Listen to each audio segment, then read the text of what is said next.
Hello, everyone. Welcome to the Drop Pod. Mala is back. Welcome back, Mala. Oh, hi, thanks. Uh, so now when I said the other week that I wanted you to not talk and this to be my podcast, I didn't say go do your own thing and talk the entire time. That's not how this is supposed to go, man. Can't have I shit around here. like to live life on the edge. Um, Uh, but welcome. I'm assuming you had a pretty good time to think about everything that went down, and yeah, so uh last Friday, the family dog is over at my mom's house. I don't think I've mentioned it, but I live right next to my mom. Uh, the houses are owned by the same landlord. We both rent. Um, Dog wasn't doing too well. Uh, and on Saturday, I went with her to go get our dog Daisy looked at, and we kind of both tried to mentally prepare. And well, that was that. So she had a renal failure. So yeah, it's been a very rough week, but I've been starting to get my mojo back and I'm starting to feel better and I can, actually look at some pictures of my pup Daisy uh without being sad about it now. Kind of just look at her and I'm like, "Oh, my puppies." But yeah, she was 12 years old. So, it's like she was coming to the end of it regardless, but she was a very spoiled, very good dog. Just she wasn't eating and she started losing a lot of weight. it's always the worst. Yeah, I've lost pets in the past, but never uh a dog before. And I've known her since I was basically like 11 or 12, so it was very weird the first week getting used to her not being there, and then just even when uh everything was said and done, it was weird just seeing her lay there and her head not poke back up. But more than anything, I'm just surprised at how quick it was. It was I didn't think she'd be gone that quickly. Whenever they euthanized her, because they stuck these like three different liquids into her. It's like the one would soothe her down, second one would really uh settle her in, and then the last one would finish it. Yeah. But yeah, she was a good dog. She was great. It's not often we lose somebody that we care about, but it's good that you dealt with it in your own way, and you're still trucking, which that's very important. And Yeah, going yeah. through It's loss. Go ahead. No, that was it. You handled your loss, and that's all we really can do. Yeah, I didn't really get a opportunity to mention this to anybody, but like for the first maybe 3 days after it happened, I was like I guess in a state of shock. Like I was very sad, very depressed. I cried a lot, but I felt like you know how they're like, "Oh, dude, we're in the Matrix, bro. Nothing's real, man." I In a sense, I kind of felt like that. Like this can't be real. Like what am I doing here? I wasn't taking it well, but as you can tell, hopefully, I'm feeling better, and I've come to terms uh with her not being here anymore. We all have our own vices. Um, Welcome everybody. I I'm glad that Mala was able to deal with his stuff. I felt really bad because I never went through that state where it's like, man, I lost this person. Obviously, I think at some point you all have to experience it. We all do, but I mean, it's just a part of life. But like I've had a couple family members, pass away, but none that I was too close to. Like the closest person that's passed away was like my grandfather, but towards the end he kind of abandoned part of his family, but my family's a mess to begin with anyway, so yeah, this was definitely last Saturday was definitely the worst day of my life and hardest day, certainly. But yeah, I'm glad I'm able to be on here this week. I wasn't entirely sure, halfway through this past week if I'd be on, but glad to be here now. So thank you for your concern. and thank you. Um, I also want to extend a thanks to everyone for the previous Drop Pod 7. This is going to be an offhand thing, but just to kind of take your mind off death and taxes. Yeah, Uh, Seven's my favorite number, I like 15. and 17, 117. I consider I lucky get it. numbers. I get it. 7 has just always been a nice number to me. But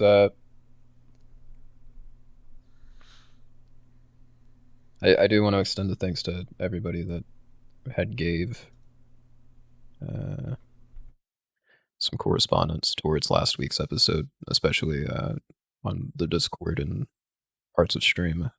I'm glad that a lot of you have taken at least what I said with a grain of salt and let it dissolve in the cellar for a bit, ferment it, and some of you decided to drink the Kool-Aid therein.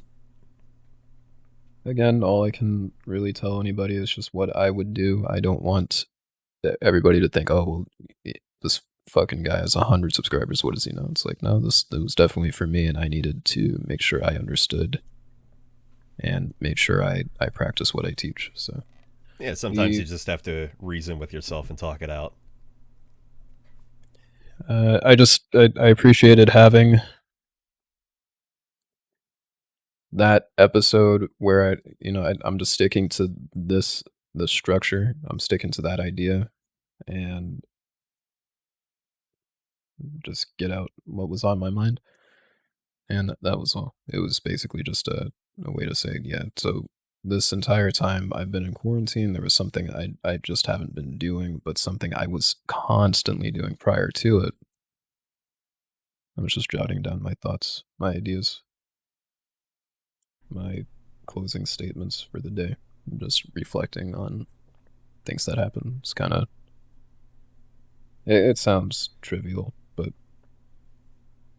Not that's if it's important well, I mean to that's you the at thing. least. What do you consider? Yeah, well, there you go. It's like, well, what do you consider important? Yeah. Definitely consider meditation and just reflection a very important part, especially before bed. Just taking that time to kind of think about, well, what did you do today? Oh, well, played a lot of video games. Right. Well, did I actually do anything today? I don't know. Well, um. Uh. tomorrow's a new day, so write down. Sorry, but tomorrow's a new day, so you write down. You try to be a better you the next day. So it's like, okay, well, yesterday I just played a video game, so now what am I doing today? That's going to be productive for me at least in what I do. All right, well, I'm going to start Yeah. jotting down this. I'm going to start writing this and that. But that's all. Thank you, everybody, for uh, not giving me any shit because I put that out and I was very hesitant because when I wasn't trying to call out we and it kind of seemed like that when I went over it. I was like, damn, You're like, yeah, fuck that guy. He was well bad. We'll never I bring him on again. well it didn't help that I had said yeah. If you go back to the podcast that Michael was on, the guy named We, and if you listen back to Drop Pod 6 in this hour, yeah, you'll see that that's screwed up.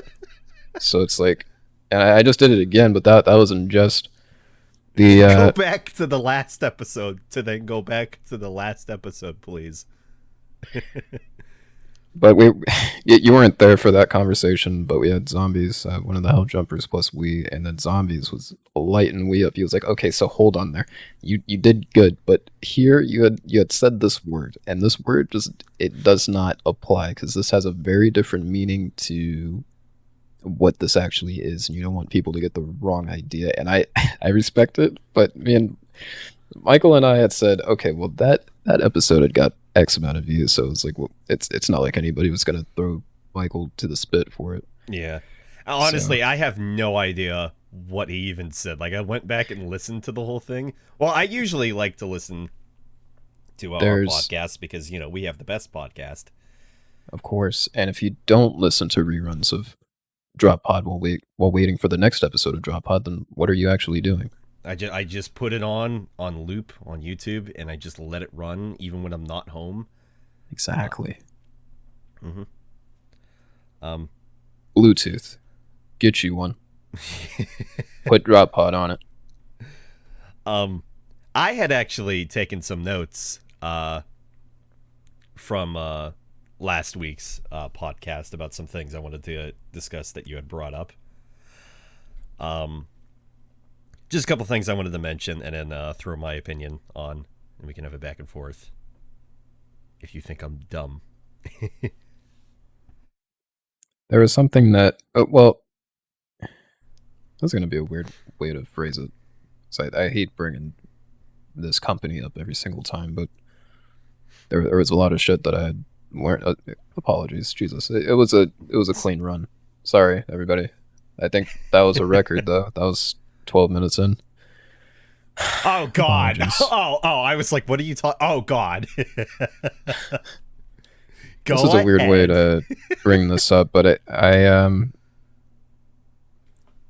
in DirecTV. So like I talked about, everybody had a journal. You would even see the boss with the journal, and something that the boss would tell me, and then I would have to tell to others when I was, running the early segments for the morning. Like, what are we doing here?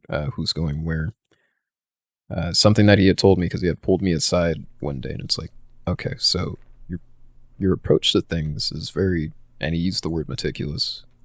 He's like, yeah, you're very meticulous about what you do, and I'm curious about that, but something that I need you to know, because I don't know, maybe you're a youngin, you're an older guy talking to a youngin, so obviously you're like, all right, so I'm gonna break it down for you, you youngin. That's because that's how they talk.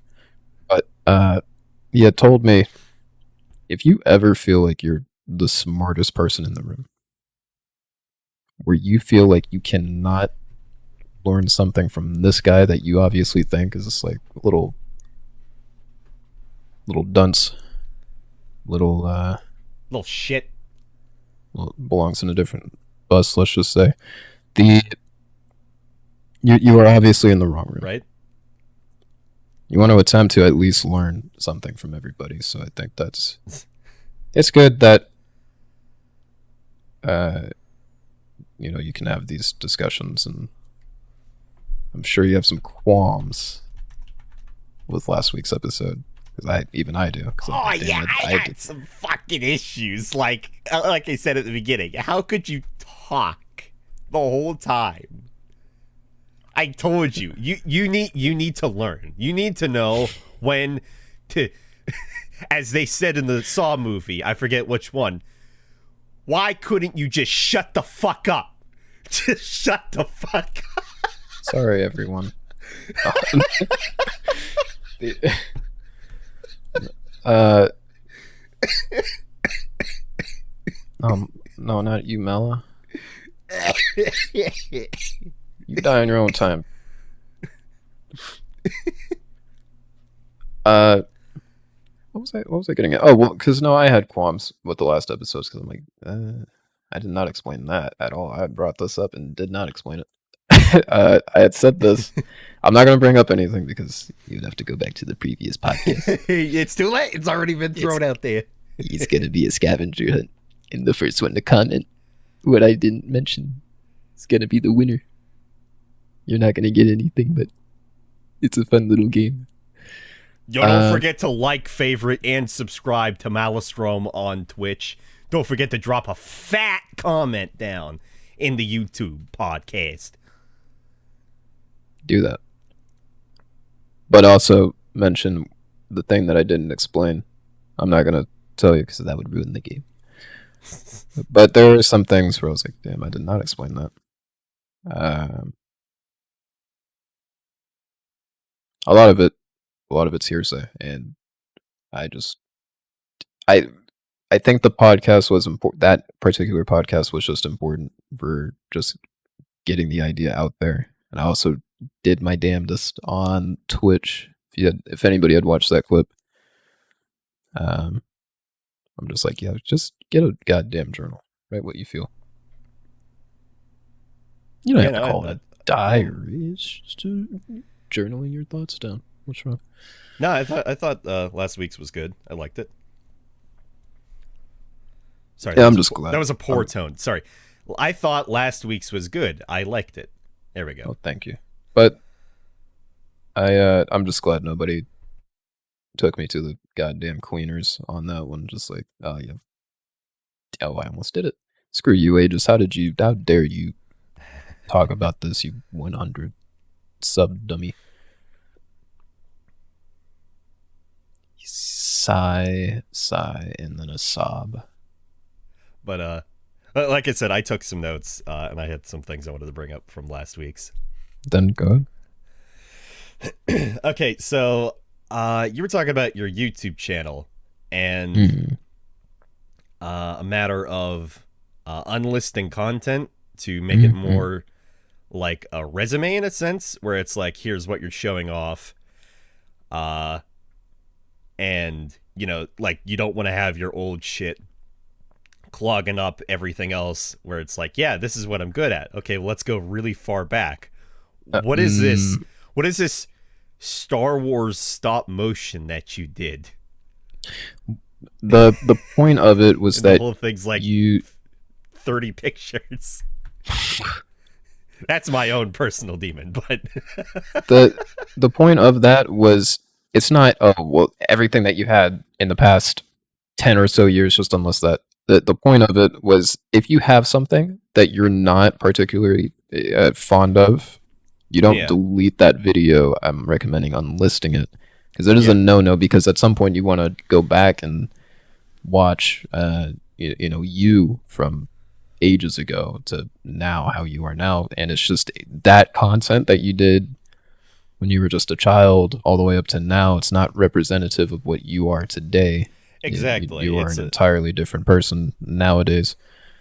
It's like a scrapbook in a sense. You know, it's a memory. Like, you keep that for yourself, and then if you want to show anybody randomly in a Discord call at like, I don't know, 3 a.m., be like, hey, this was me when I was younger. And you send them the unlisted link. But I just wanted to bring that up because I had actually already done that. Because I knew this. You had mentioned creative writing classes that you had taken in high school.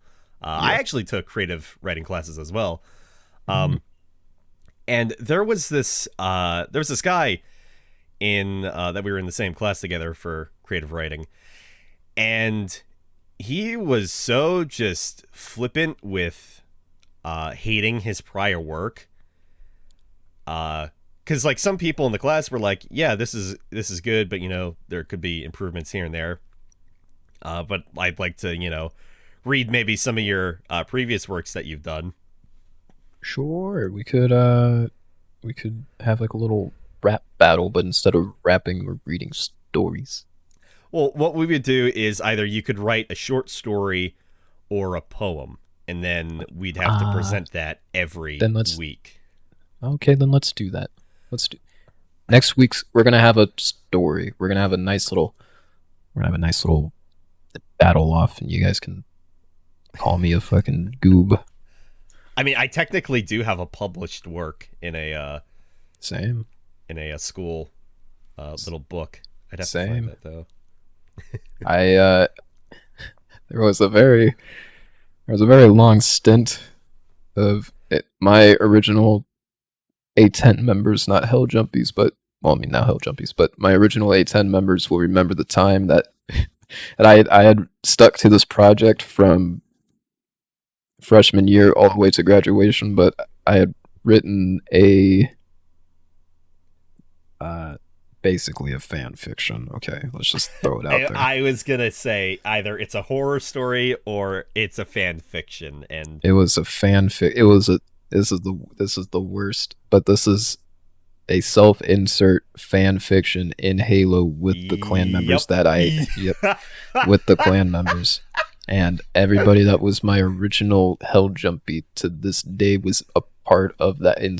I at least wrote them in, but it was about Halo. Okay, listen. Okay, that so there no, was that I'm Halo. laughing because I guessed I fucking knew that's what it was gonna be. So it was a Halo fan fiction that I wrote back in the day, and I had used that project to basically glide myself through high school. I mean, like there was, I sorry, I wrote a fan fiction too. I'll tell you in a second, but go. Actually, before you continue, I just wanted to finish up that kid I was just talking about. He fucking threw his original works into a fire so that oh nobody could no, read them. We were like, that's a shame. why would you do that? That's a Like, I shame. hated them. That's your history, and Exactly. I regret it every day when I get on my channel, my current the channel that we're on, Hill Jumpers, which I finally have the URL of. The the thing that I regret every single day when I actually step foot on the homepage of the current channel is like, man, I wish I had those videos from the previous channel to hand, Right. and I'm mauling at the fact that I even did that because a lot of that was like really good history between even us. Uh, there was a game, I think it was called Brick Force, but it featured Mala, Steven, somebody else from Hell Jumpers, the current iteration of What was this? A10. What was this game? Brick Force. We made a video. It was a collab. I remember it fondly. I don't Aaron. fucking recall. I might have an idea what it was. I'm actually Brick Force yet. Oh yeah. Yeah, Oh yeah, I yeah. vaguely Oh remember yeah. this. Oh yeah, buddy. It was an It, interesting game. we done played that game for maybe a week. I'd maybe That's how it kept that goes. game up for a week with Steven. We played it, and then that was that. Easy come, easy go. Okay, but Your the fan fiction. the fan fiction basically followed the timeline of the Halo universe, and I had self-inserted then A10 into the fold as a unit all of their own because I liked Battlefield Bad Company, and I was like, okay, so Bad Company is about a squad that should not even be alive, but they always come through. And I was like, okay, that would be cool, but what if we did that but Halo? Oh, But it was what if just we it was Reach before Reach. did that but Halo, but what if we did that plus A10 and put that in there? That's not going to sound cringe at all.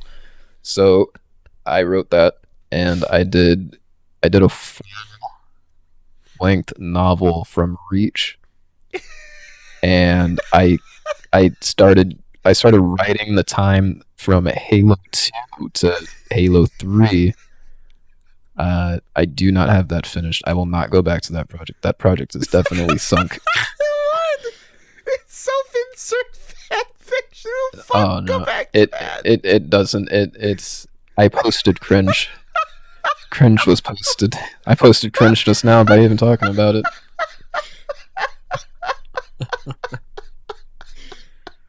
Oh man. See, But it, I mean, I would never finish the project because it was a novel, and I would always mention that, yeah, this is a novel I'm working on, and people like like nobody laughed at me when I would like present like a chapter or something because it was like, oh my god, he's actually putting the time in to do a novel. well, Wow. it's when you say, I'm only laughing because you say self-insert, and with Yeah, I all mean that's the what it is. members of the original 810, it's just That's what it was. it's like That's it's like you write yourself into a fan fiction as a self-insert, and then like you write in like one of your friends, but you like actually really hate them, so they die very brutally. oh well, Uh, that was the and thing. That was then you get the girl who is also a yes, real person. yes. Dude, okay, so in book two, I was to have somebody die, not because I hated them. It was Halo 2 and Halo 3, and somebody was supposed to die. Shoutouts to Michael, not we, but Michael, uh, from the original 810. Loved that dude to death, but we were both talking about it. Okay, it would be cool if I just died though.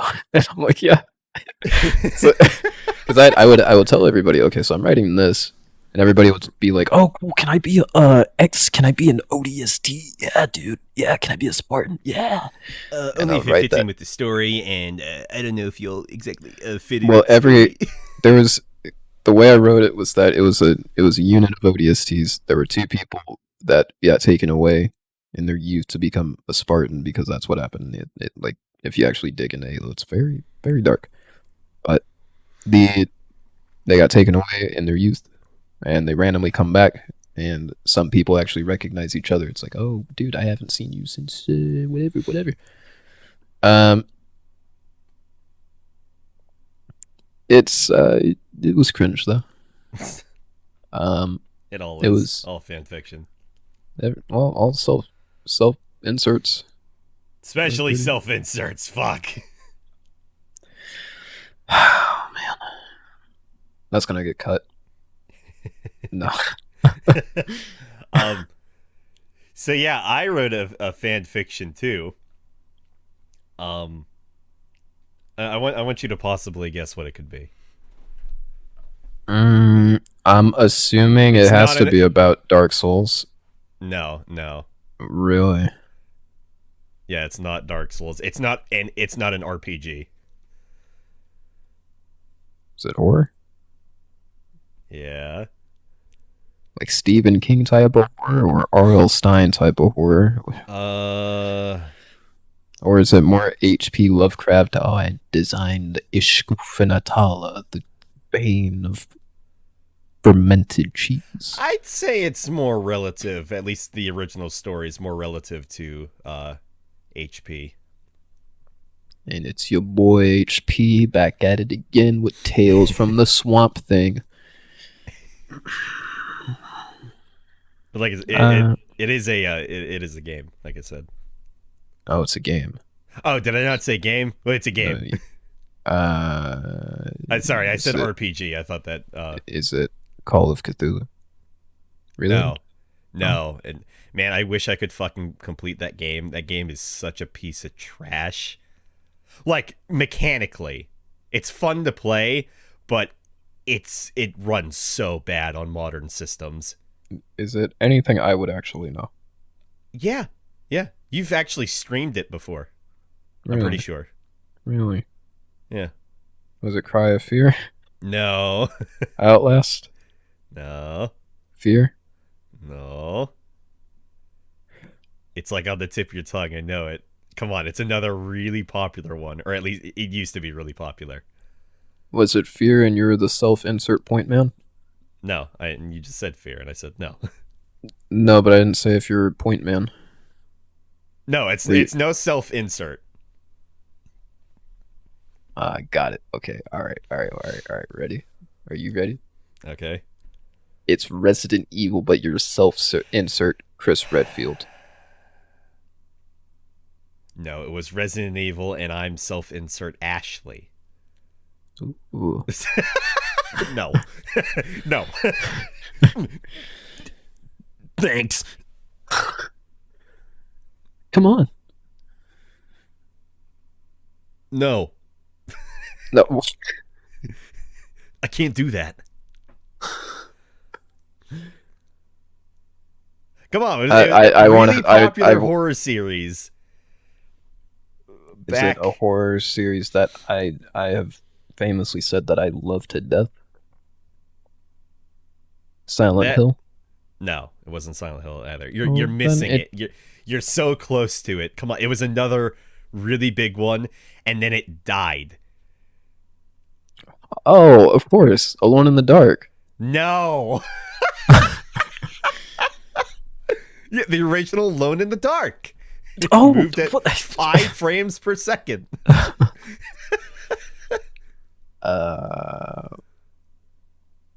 It's a shooter. Not a first person, but shooter. I don't know any third person. You're lying. You're horror. lying, Morgan. I already said Resident Evil.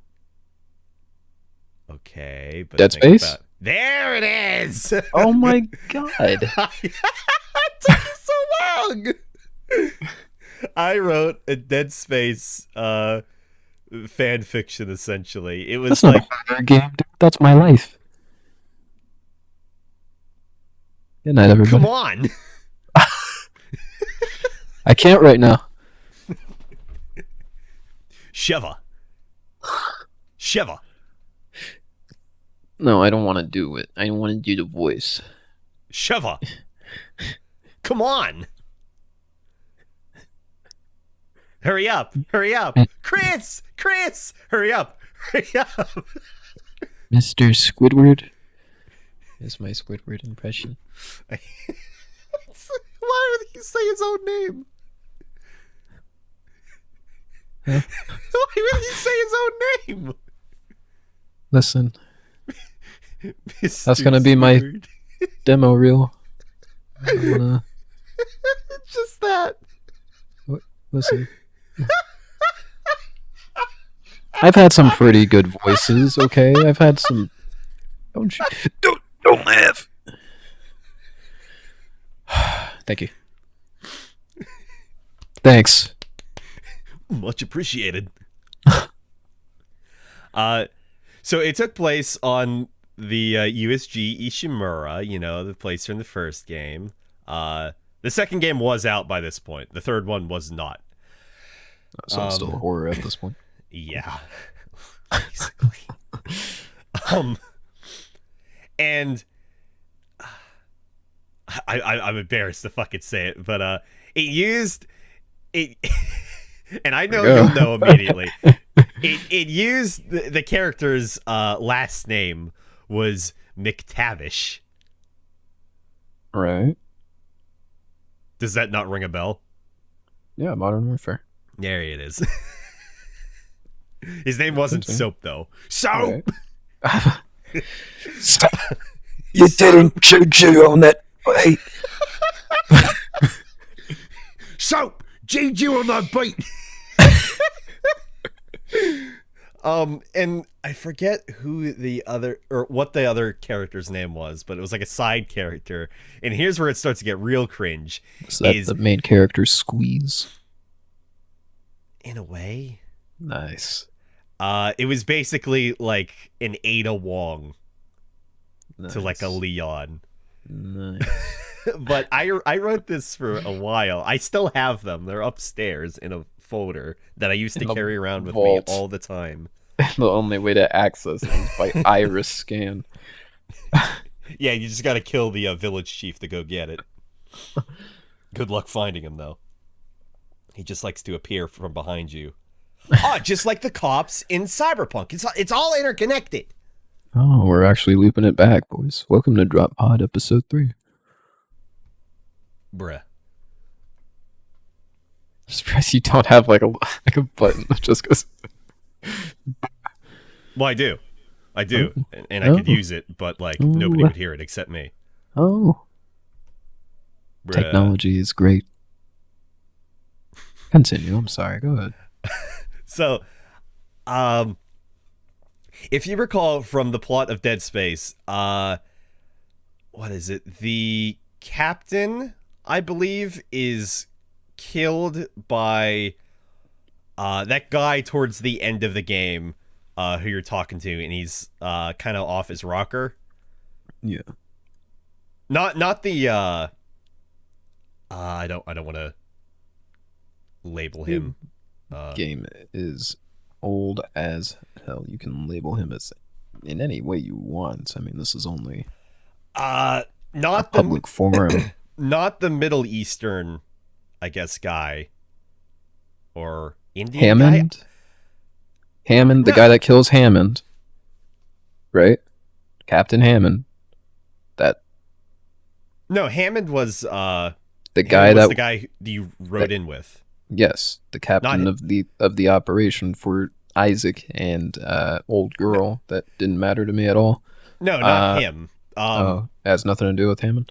No, the guy towards the end, like right before you get off the ship, it's a white guy. He's a little bit fat, but he Emperor well, Callus. he kills the no, but he kills the captain. He stabs him in like the eye or whatever. And anyway, but so in the game he kills the captain or what have you. And then like I totally misunderstood the entire story because I was a fucking dumb kid, teenager. And so I was like, oh, when they say arrest the doctor, like some of his guards or whatever, after Dr. Man kills the captain, they take him to space court or whatever. And not Ada Wong follows them somehow and is able to sneak into like the court proceeding or whatever. And it's so fucking stupid because they weren't even supposed to be on Aegis 7 mining. That was completely illegal. So like the Ages fact 7. So the fact that they were even there and they're like, yeah, we're going to take the doctor to court is like, okay, but you know you're illegally mining on this planet, right? No, but he killed the captain. Did you kill the captain? I didn't kill the captain. That doctor guy did. What's his? I like how you went. I don't want to label him in case something goes wrong in the next few days where this could be construed as racist. No, I meant the Middle Eastern guy. I didn't want to mislabel him because I'm not sure of his ethnicity. That's very safe. But that is not the guy I was talking about. I was talking That about was that was a very chessboard move right there. I appreciate that. yeah, King me. I would applaud you instead. I'm waiting. You're not gonna hear it. It's okay. I got a soundboard for that too. Congratulations. Congratulations. Congratulations. Congratulations, you've won. But anyway, so that was my fan fiction. It was cringe, and then I stopped it at some point, and I was like, yeah, that's probably a good idea. I never threw him away. That's gonna be good though. This is gonna be a good segment. Screw the meme, bring in the old meme segment. Bring a, as long as it's not self-insert, but bring a story, even if it's a poem. We'll make a challenge. We'll make a writing prompt. That's gonna be fun. That's I'm not writing a poem. Everybody, I forgot to mention, I'll write a poem. everybody in my writing, creative writing class would fucking write poems, and it drove me goddamn insane. There was like 3 people that would write short stories, I mean, one of them that's- including me. I mean, that's how it is though in those classes. It's like the teacher's always like, okay, I want you guys to write a story about blank. You can make it a poem. And like teachers would eat that shit up. Like it was. Well, no, so we had those in addition to what we were actually working on. So like we had to write a short thing or whatever while doing whatever project the teacher wanted us to do. But I think a good amount of people in her class just wrote poems because it was really simple and easy. She actually pushed me to get better at public speaking because I was a fucking nervous wreck reading in front of people. But like now it's not that I'm doing it much lately, but it's I can talk publicly much better now. I would say. So I have to thank her for that at the very least. I was a fucking reclusive introvert. I still am, but I'm an introverted extrovert. The writing prompt, feel free to join in at home. I'd love to hear stories and read them to people on the internet. This one, we must write about either the Dark Ages or the Middle Ages. Make a story related to that theme. And we'll present it to each other. It's very broad, so you have a lot to work with, which is good for week 1 of this. Oh, week 1. I'll make a note of it now. I shall do the same before I forget. It's gonna be real damn short, though. Yeah, it doesn't have to take up the entire podcast length. Just to. I wrote a novella, and I wanted to read it on the podcast. I hope you don't mind me talking the entire time. Well, you should. You shouldn't mind, because, like, you know, when are you gonna shut the fuck up, Armand? I'm sorry, everyone. I hope my horrible ugliness has not put you in danger. Not at all, boy.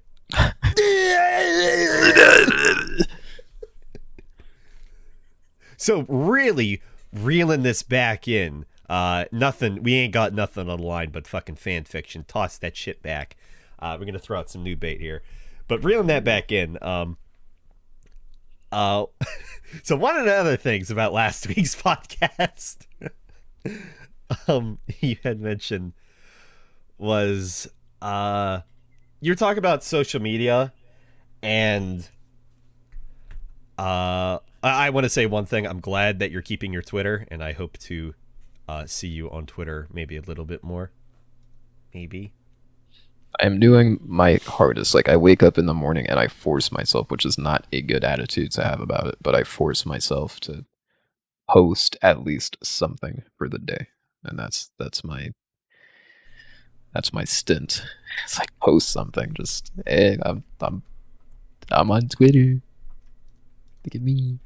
I should be following you on Twitter. I don't know if I. Yeah, we follow each other. I need to start liking your posts. Is what the thing is. Give me a pity like. Give me a pity like on Twitter. Tweet me. Is that what the kids do? Tweet feel me. for my warlocks. Yes, I feel for my warlocks. I like that. I'm a warlock.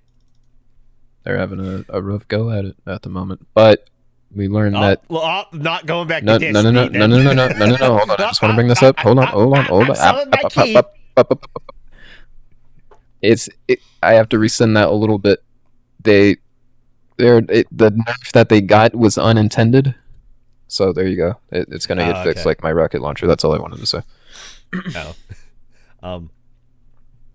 Anywho, about social media, you had said something akin to like, you don't see why when it comes to like you're working in a company and then you post some shitty take on social media, why that has anything to do with the business side of things. Yeah. How I see it is, if you're looking from the, on the outside as just like a regular consumer, I would see it like, why would you hire this guy if they're posting like, just for example, like a really racist thing and they work for this company? Like, are these the kind of people that you hire for your, billion-dollar company? And so that reflects poorly on the company. So that's why a lot of people nowadays, especially with social media being such a huge fucking thing in everybody's daily lives, it's kind of impossible not to ignore. Like even with a few months ago, there was some Stadia creative director who was under blast. He was the as people like to call the protagonist of Twitter for that day. Meaning everybody was talking about him, or this protagonist, this person. Everybody was talking about them, and I've do you remember what he had said? It was such a stupid take. It was like, fuck, I can't even remember it actually. But point being, he said some stupid shit, and Stadia was like, "Yeah, we aren't really affiliated with him, and we don't we don't believe in these takes." Um, It was something relative to like content creation and right. like Uh, the thing I was gonna say though was, to play devil's advocate, because I had said I'm sure that the person that's interviewing, right, has said something that was so outlandish, and my whole thing was like, okay, so if you're allowed to do that, I'm sure you've said something that was a little in the gray area. right.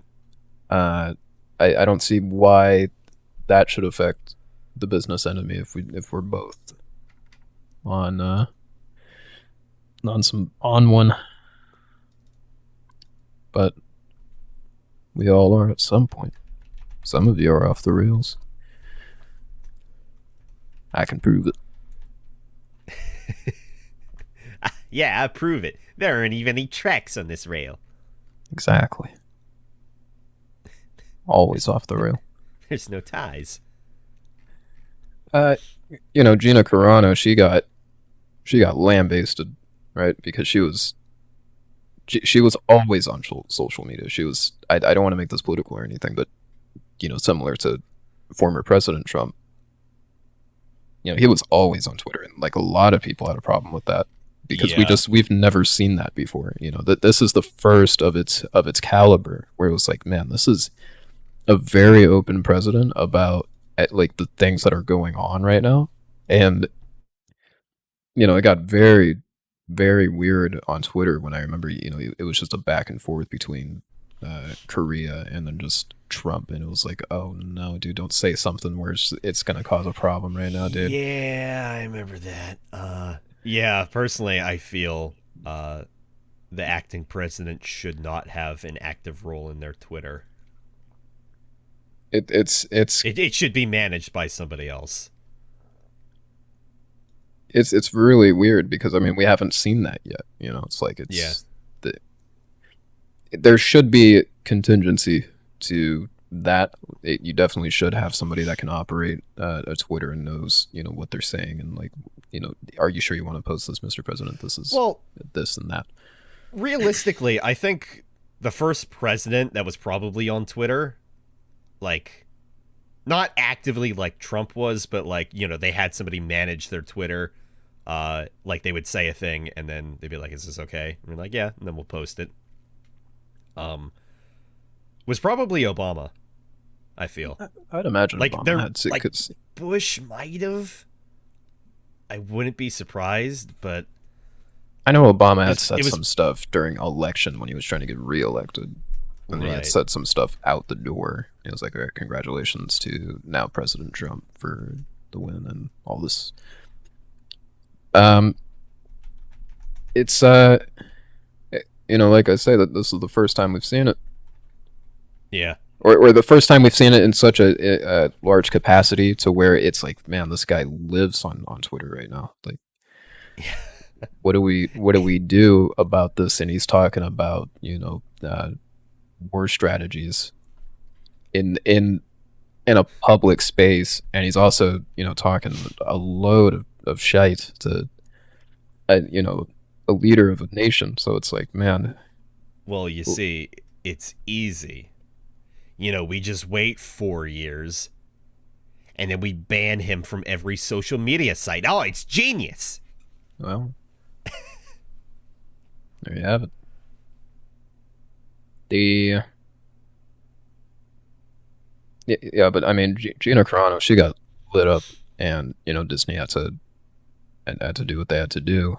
Yeah, what exactly was that? Because yeah, I see that popped up again just on Twitter here, and I I, had seen an edit earlier, and it's like I had read. her and the Mandalorian talking in the show, and it's that insert for the Simpsons dialogue where it's like, "I have to go. My planet needs me," and just just edit her just out, just flying off the screen.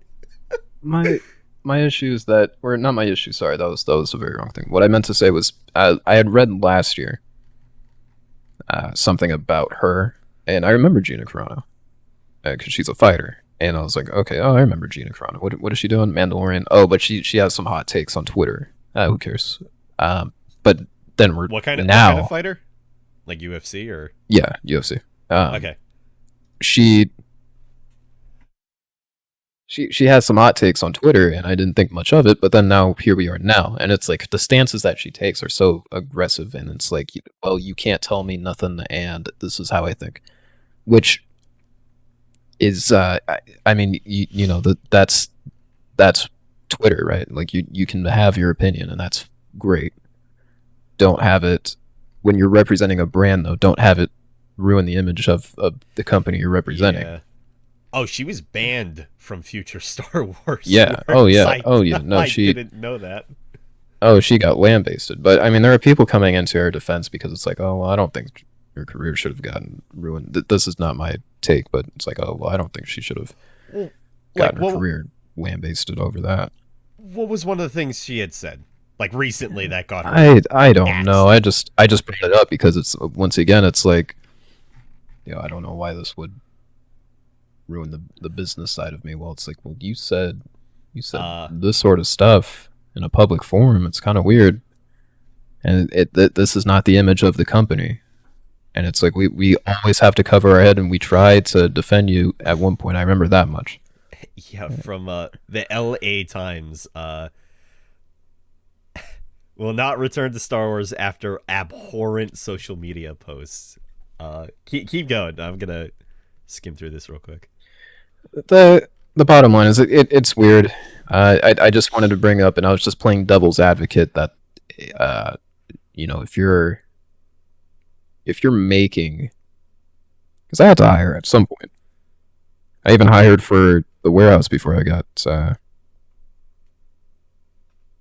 I forget the word for it, the fancy little word that they sent me home with, but Hmm.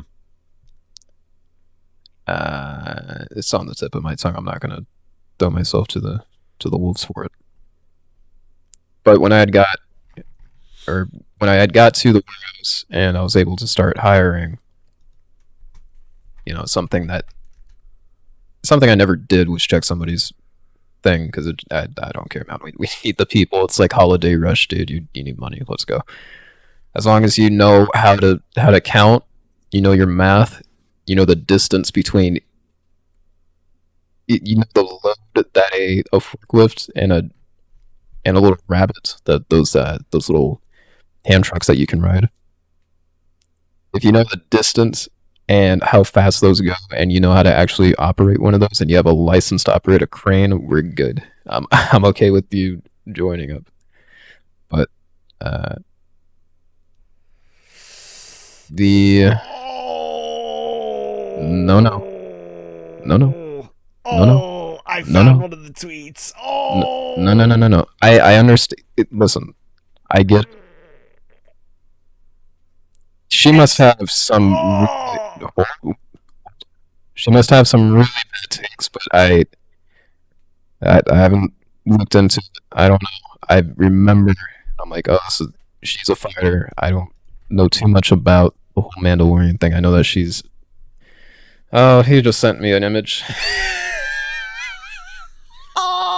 Oh, you don't have to read it off, but oh, that's really cringy. And not like, oh, that's cringe, dude. Oh, that hurt to read. Oh, that's a no. Oh no, this is already a no. The moment I looked at the opening. Uh, uh, uh. Okay. Nope. That's vetoed. I, I'll just say for anybody who's wondering which it is, because I don't know how many she posted. It's the Jewish one. If you're interested in looking into it, Oh, so all of them. there's your source. But Yeah, that's. I'm gonna veto this one. When I get more information, we could possibly talk about it. Obviously, that is way too much, um, especially for Disney of all people. So oh, I can't. we'll Oh, my skin just fucking crawled, man. Oh, we'll leave it. We'll leave it where it lay. We'll let it soak. Maybe come back to it because I'm actually rather curious on what happened, but I don't want to. It's too much to talk about in this show. it's like it's morbid curiosity. How is this person literally shot in the back of the head by Disney? Well, let's move on from social media stuff. Please do. So, another thing you had mentioned was in regards to whenever you go into streaming, your mindset should not be I want to make money like immediately. Or even like as you said, like your end goal was just promoting the Hell Jumpers. I don't think it's necessarily a bad thing to at least have that in the back of your mind that, hey, this could potentially make me money in the future. I think there's a good balance to have between having this as a passion and something you enjoy doing as a hobby, and then also like, oh, yeah, this could make me, at least maybe a little bit of money in the future. But like you really you can't like you either go into it with full passion or you go into it with passion and I could make a little bit. But you cannot fully just go into like this is gonna make me money and I need to get this many views or I'm just gonna get really frustrated about it.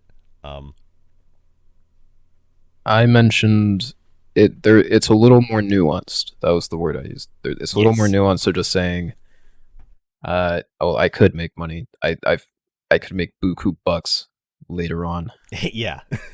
the the whole idea is that you are now starting. You are not.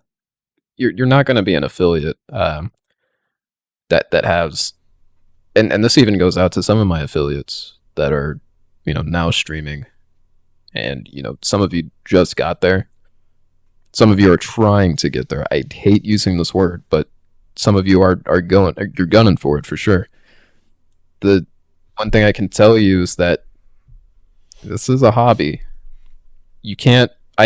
It's there's more nuance to it. You have to go into it saying this is definitely my hobby, right? This isn't a full time job. Yeah. Whatever you do, you might be a youngin that's on winter break, and you might have the foresight to say, oh, maybe this will work out. Maybe I can make some money off of this. You are still in school. Stick with that. Do that.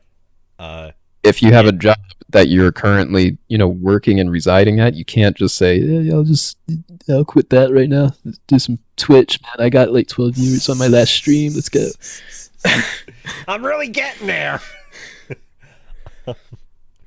Yeah, so quit your job, do it for the money, and Right. before you'll know it, you'll be a Twitch affiliate because it's not that hard to obtain. Well, for my affiliates, like it's cool because you have like a little thing that you have to sign, right? It's telling you all the cool little Yeah. legalities and craziness that goes behind the business end of you, and you have to sign that saying Amazon, you can rip me a new one if I do something bad. But the the thing is that you still can't go into it saying this is absolute. I'm going to make so much off of this, and I'll tune in to an affiliate. I'm not going to call anybody out, but I'll tune into one of my affiliate buddies, It's me. and no, they're just they're just fucking around on whatever game, and it's like I can see it that they're not really having a good time, or they'll leave the game on like their BRB screen. There's no like quote unquote professionalism when it comes to it. Yeah, Not that yeah, you it's necessarily have to have it because you're starting out as an affiliate, but I think it's something that people just realize over time. It's like, yeah, this is really just if I want people well, to actually watch, then I need to take this a little bit more seriously. So that's when you quit your job. um, the other thing I don't think people realize when they start doing Twitch, just even as a hobby, and they're like, yeah, when I get to affiliate, then we can get some sub badges or sub emotes and whatnot. What I don't think they realize is that the minimum payout is $100, and you don't get that $5 tier 1 sub. You get half of that. You get $250. When you're a Twitch partner, you get $350, and and then some when you move up tier 2, tier 3. buku bucks. Yeah, but I have it's to like quit my job and I'm gonna make $2.50 from one of my friends who subs to me with Twitch Prime every month. It's like it adds up eventually.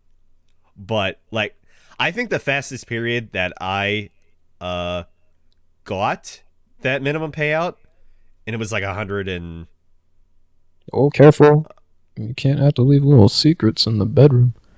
You gotta. Oh, it was 100 and change. there you go. Um Careful. but like I think my fastest time obtaining that so far was maybe like 2 to 3 or 4 months. So it's like it's not something that's gonna come so easily, and even then, that's $100 yeah, every like 6 to 8 months. When I you would start love. out. I would love to hear any affiliate that's like living off that right now. Just like, yeah, Well, you'd be a that partner. 100 that hundred's coming in clutch every Oh, couple you of mean months, in that dude. way? I thought you were just like, yeah, I'm a Twitch affiliate, and I quit my job, and I'm somehow not a partner yet. I haven't applied for it. Well, I mean, there are some affiliates that are making it. They Sure, have but like it's a like, but you haven't applied for a partnership? Like, really? you'd be surprised, man. Well, I mean, you have to have certain parameters too, and like some people just have like a very minimal like community. Um, Yeah, but if you're gonna be living off of it, I don't think you can. Period. the careful. Because like the viewership I think is like 75 viewers that you need. You need to have streamed for so many hours. Had like 75 organic viewers. Not like in like, oh, I got rated for 100 people. It's like, no. But yeah, my whole thing is, eh, again, it's a little more nuanced to just saying, all right, I can make money off of this. You want to be as genuine of a human being as possible, and if I need to tell you that that's kind of the wrong, you should already have some sort of mental switch. If you went into this going, this is my job now, dude. I'm kind of a Twitch streamer. One of my least favorite things, by the way, is I'll check out some new YouTuber that's talking about all the content he's making while he's just recording gameplay that he didn't edit and didn't. There was no practicality to the content that they uploaded. It was just, oh, I love this content that I'm putting up for you guys. It's literally him just playing a video game and acting like that. Right there is ushering him into the spotlight of YouTube. I will not call out this individual. I will call out and shout It's me. outs. It's No, me. no. Shout outs to Sir Demetrius, a Destiny 2 YouTuber, because he had played. He makes a series where he plays with like really random people that he just finds on like LFG. LFG meaning looking for group, and you're looking Okay. for a group to play with on Destiny, so you do LFG. He makes the series where he just plays with random folks. One of these folks was streaming, and he was like, "Let me check the stream because this guy seems a little toxic." And he goes to the stream, and he finds out, okay, so his buddy's actually toxic. He's all right, but it's weird how his buddy is saying a lot of really weird stuff. But something that his buddy was saying, oh, well, your viewers love me. This is giving you so much content, and it was content here, content there, content here. It was like every minute, this individual was mentioning the fact that I'm giving your viewers content. Ugh. And I think that's a very naughty thing to do, especially if you're a new streamer, and especially if you're playing Destiny 2. Destiny 2 is not the game to be trying to axe grind on for views. That's awful. Don't do that. You play Destiny 2 because you enjoy that game. And I had mentioned this later on. It's like you're doing this.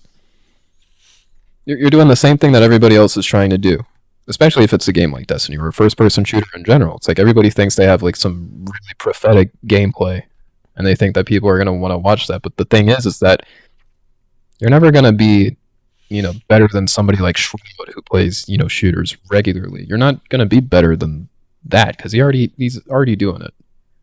You're trying to, and again, sorry, but you're making the goal to be better than Shroud ever was by having just a really good stream, first of all. But two, it's not just about, oh, I played this game really well. It has nothing to do with the gameplay at the end. It's you, the viewers are there for you. Yeah. And I'm sorry to say this, some of you have to hear this. Having Twitch TV in your username isn't going to do that. They're not going to reciprocate that just because you put Twitch TV at the end of your name. I laughed when you said that when I listened to the podcast. So I was like, "Yeah, I know." Actually, wait, doesn't. I want to invite. I really don't want to call anybody out inside of Hell Jumpers. I mean, but I really want to invite. There's a certain person within the Hell Jumpers that is definitely for this idea, and I do want to have a chat with this person, like almost in an interview like format. Okay, so like, why do you think this though? Because in a game like this individual plays a lot of Counter-Strike. In a game like Counter-Strike, now hold on. What? I don't know if we're thinking about the same person. I'll tell you at the end. Okay. Off the board. But this individual, plays Counter-Strike. Okay, all right, so now I know who you're thinking of. But this is not the same individual. But this person... Okay, I was about to ask, plays or played? Well, I mean, it's going to be the same answer regardless. You're just going to think the same guy, but played. Okay. But it's not the same guy. Okay. Anyway. This individual plays Counter-Strike. And we would go back and forth on stream philosophies, which is something you should do. You should have like a good inner circle of people that also, do this, because you can kind of bounce off of each other and kind of learn. But something I also mentioned is that you don't want to take inspiration from, somebody that's just starting out. But it's good that you have that inner circle that's able to say, okay, well, I noticed on the stream you look kind of choppy. You should probably change this up, and here are my settings for this, and I have X keyboard, which is more silent, and this and that. But it's good that you have that inner circle that's able to kind of, you're helping each other out, and you're working on, each other's streams. Yeah, so like, for example, like Armand here would be like, hey, how about those Razer mice or the Razer headsets? You should get you one. Please do. My affiliate link's in the description. Please click on that. Yeah, I don't even have to buy anything. Just click it, dude. There's some cool stuff. The product sells itself, really, when you think about it. Get you one, please. Thank you. Anyway. This individual will play Counter-Strike, and as good as they are, it doesn't matter if you have Twitch TV at the end of your name. These other guys are trying to do what you're doing, which is also try to make it, and they're also putting Twitch TV at the end of their usernames. You might get a guy here and there, but then, you stream the next couple of days and notice, no, that guy ain't here. Because that guy's playing the game, also trying to do the same fucking thing that you are. It's Apologies, but it's the same sort of loop, and I've always hated that mentality that it's like, okay, well, in order to just make it, I just have to do this, and if I get one follow here, it's whatever. It's like that's not growth. That's not helping your growth, and in fact, it is stunting it. You're stopping potential, and because you're banking on this right here, you having this tag in your username that's what you're dependent on. It's odd. It's awkward, and I challenge anybody to argue with this. I don't mind having a conversation as long as it's civil, but I think the dialogue is, if you're trying to do this again, apologies, but if you are making the goal, like, I want to do Twitch, not as a living, mind you, but you want to be a content creator, or you want to be a gaming personality on Twitch or YouTube, the goal should be just being as genuine of a human being first and foremost. You're out to be you, or unless you have a story to tell as a gaming personality, or just a uh, insert game, whatever. You should Shadow of Rome. you should Sorry, I keep thinking about when you were like, nobody's heard of Shadow of Rome in like 40 years. Well, it's just like, because we were going back and forth about, oh well, yeah, I looked it over. I don't think I'm gonna just, if I do stream it, I don't think I'm gonna choose Shadow of Rome. I think I'm just gonna keep it as games demos, really. And I'm like, Well, you got me in the retro fucked up. category. You got me fucked up if you think you should choose Shadow of Rome. I wasn't telling you to do that. I'm telling you, I don't know who's heard of that game in the recent century. It's a good game. I streamed it the other day. It's a great game. That's just wild though, because I was like, oh yeah, the game is out there on Twitch. Like, people. Like, Okay, yeah, when I thought it over, it was like for maybe a minute. And I was like, no, retro would probably be better. You're acting like, I really thought about it. I thought about it all day, and I came to the decision that, yeah, Retro's probably man, the one. I'm gonna have to stream from retro. Like, I don't know, man. I think I'm a retro Twitch streamer now. I don't know. I think I'm a professional full-time retro Twitch streamer now with I one just quit viewer. my job early. I think I'll. One viewer, and like one random person pops in once a month. And that's something Like, else. hi. So yeah, like, To bring it back to like Shroud. Shroud was grinding his axe, and that's how I like to think about this. You're building your axe. You're at the forge and you're making this thing. Yeah, you're grinding this axe out, man, because that's what you have right now. You know what the product is. It's just getting that product sharp as it could be. You're grinding this thing, and Sharp, or not Sharp, Shroud was on this grind. Sharp. Sharp doesn't stream. He should. His reactions would be great. Oh man, He gets shot in the back of the head. Why? I love Sharp.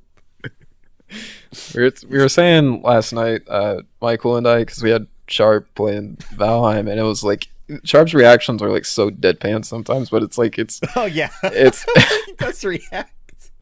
Why? but when he does make a reaction, or when he does say something like totally deadpan, it's like, dude, that's great. That's amazing. But Shroud, he's on this axe grind, and he must have been playing. And I don't doubt it, back in the days when Justin TV was a thing. But I wouldn't be surprised if he was grinding that out on Counter Strike, with this little 720p monitor, CRT monitor that extended a good 12 inches to the back. It's like, I wouldn't doubt if he was sitting there, grinding and streaming, 8 hours, surprised that he wasn't getting any viewers. Because I mean, that's not really how you do it. You do have to promote yourself in some avenues, and it's good that you keep your social media out. As much as I hate it, but it's what you should do. Like YouTube, if you have content that people can kind of just, and I hate saying that even for a new person, but if you have something of value that you can show on YouTube in a pretty good digestible format, something that's 10 minutes long for a new YouTuber, right? That's pretty good. Show off your gameplay. Show off you. Advertise you on YouTube. Put some tags in there. Put some good editing time into what you did on stream. And I think that's good. But just to say, yeah, I'm just gonna stream for 8 hours, you're never gonna grow. And I found that out recently. Like I took a lot of things from Ludwig's stream. So I did take a lot of it with the grain of salt because I mean he's kind of like the jerk of the platform. I hate to say that, but he's kind of like a jerk on the platform. He definitely carries himself like he just knows what he's doing, and that's good. Yeah, It's good. I've seen a clip of him once. I don't watch his I've stuff. never watched him. I don't watch him. I heard about the seminar that he did, and I went in and I took some clippets here, and he had said something that did resonate with me, which was if you're doing content creation, don't be afraid to write that out. And like I said at the beginning of the week, I'd already bought my journal, and I'm like, oh, rice, that's a good idea. Let's do that forever. But it's good to humble yourself in that regard. Don't be surprised if people don't show up if you're a new streamer and you're just sitting there. You're doing your due diligence, but people don't just go all the way down there just to discover some new cat. I do. I like watching newer streamers, but I'm quirky like that. Like I don't. The only big name streamer that I follow is Critical. And to an extent, Zizarin. Zizarin is one of the what do they call them? The Twitch ambassadors or something. Remember that whole Right. About the deer? Like there was somebody else trying to be a deer, and their takes were like really bad, and Twitch had to come out and say, yeah. So these guys aren't like they Yeah. like. Just By the like- way, these guys aren't. They're not cops or anything. They're just like relax. Yeah. Oh, by the way, congratulations to the new official PogChamp Komodo hype. Very happy about that. I that used a I lot. love the Komodo. You know who doesn't love the Komodo within Hell Jumpers, and I'm about to throw under the bus for the 4th time during this podcast? Oh, who? We hates this fucking Komodo. I'm gonna fucking have words with him. It's a fucking reptile. What the hell is his problem? The reptile Bring him cannot in be the call. Bring him in the call. Bring him in. the reptile cannot be rackist at any point. The reptile can only be a reptile. It's cool. It's a fucking Komodo dragon. Well, It's cool. Did you see in the video that Twitch had posted on Twitter? It was flashing between Komodo hype and then whatever the other PogChamp was. I don't know if they had like some sort of contest or whatever. From what was explained from the Hell Jumpers, I just saw suddenly yesterday that like, oh, there it is, new PogChamp. Because I guess because I was thinking like, oh yeah, Twitch, they must be getting fucking tired of having to find a new Pog every day. Exactly. Yes.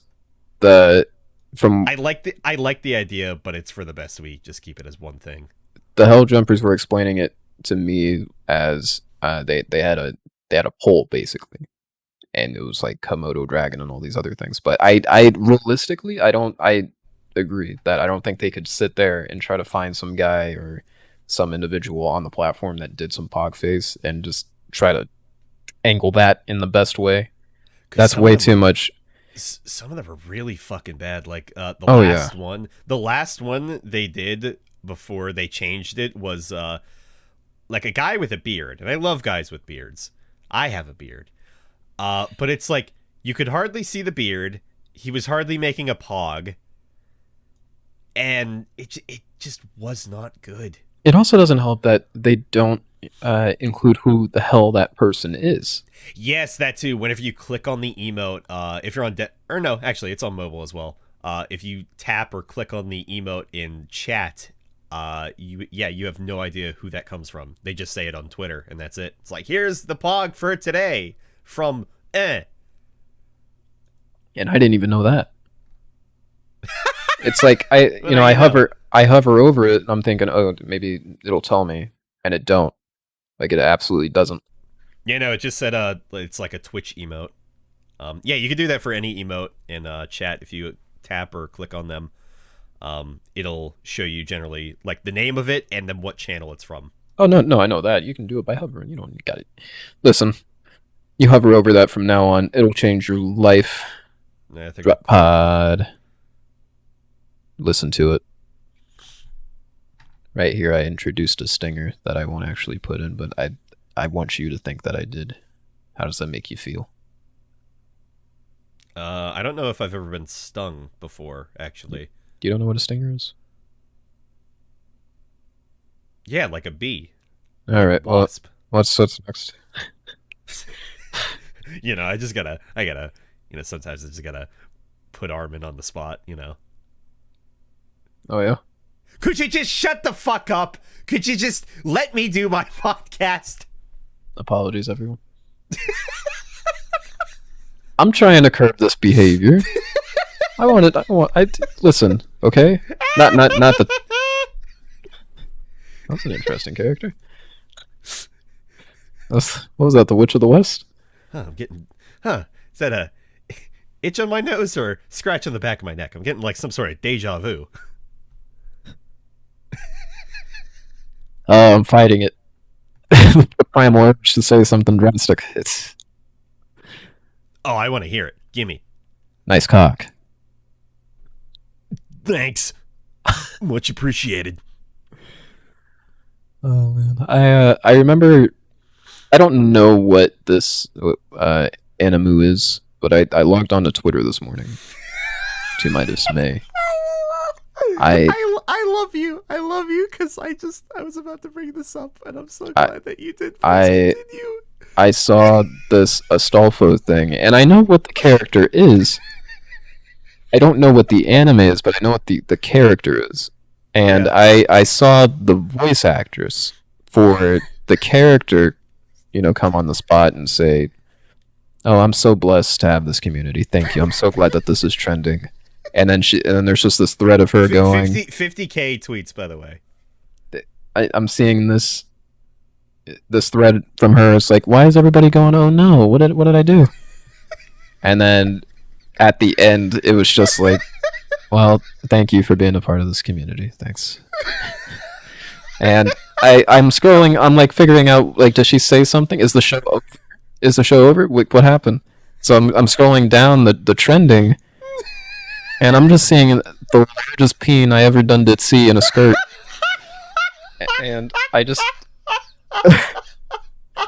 just like, that's some penis right there.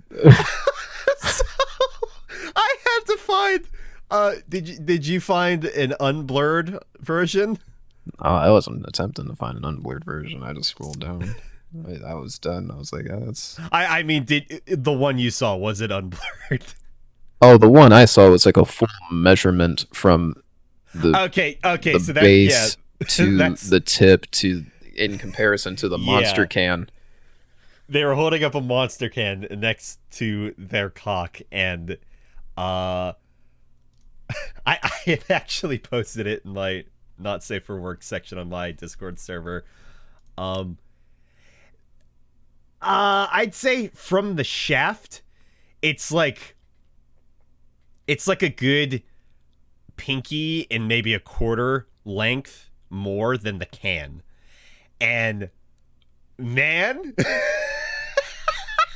just because somebody mentioned massive cock, and I was like, well, I need to see how massive this cock is, because I need to know. It's like whenever Delphine or whatever trends on Twitter, it's like, I'd like to see what she's gotten into this time.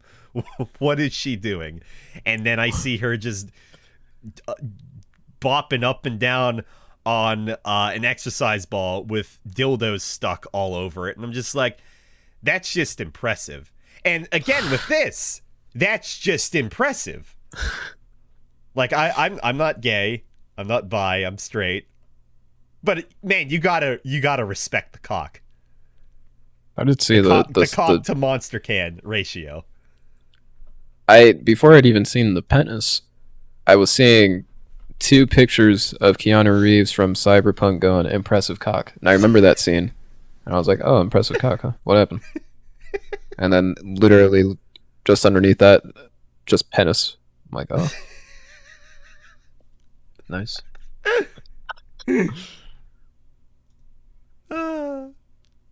Thing was a fucking tail. The I'm impressed. I'm really impressed. That's a true to form Alstafo cosplay. Damn.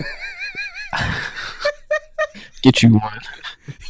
You fucking bigger than a Monster energy drink can sized cock. Get you one, ladies. This Valentine's Day, right now, get you one. Get you one right now. Actually, since I mentioned it, I was curious. Did you have any plans? I thought you were gonna ask about my clock. How's it hanging? I really don't want to mention this within this. I'm gonna hold on. Okay, wait a minute. I'm gonna leave like a 4-second gap, so we can really appreciate that for one. But two, that I'm not about to mention the next thing in comparison to the previous thing I had mentioned. Starting now. Wow, what a great break! Thank you, everybody. I talked to my sis, and I mentioned, have I mentioned this actually on podcast? But I had mentioned that, probably not on podcast, but I mentioned, me and my sis, we were separated at a pretty early age, and we had only recently, maybe not recently anymore, but like about 3-4 years now, actually reconnected. Oh, I did not know that. So, I appreciate everything that she says, and when she's telling me, hey man, stop doing that, or hey, you made this face, what are you doing, dummy? I appreciate made it in a that. hey gal face. But I tell her, I told her earlier, I was like, hey sis, love you, thanks for being there, and I hope that you have a pretty awesome Valentine's. No boys. I also said no girls either. I'm an equal opportunity brother. You focus on school though, goddammit. How old is your sister? Also called Air. She's about to turn 18. Oh, Isn't that exciting? Yeah. Also called Air. Shoutouts to waifu. Told her that she was looking like a snack. Then I hung up. Great. That's all I said. And then she sent me a little heart.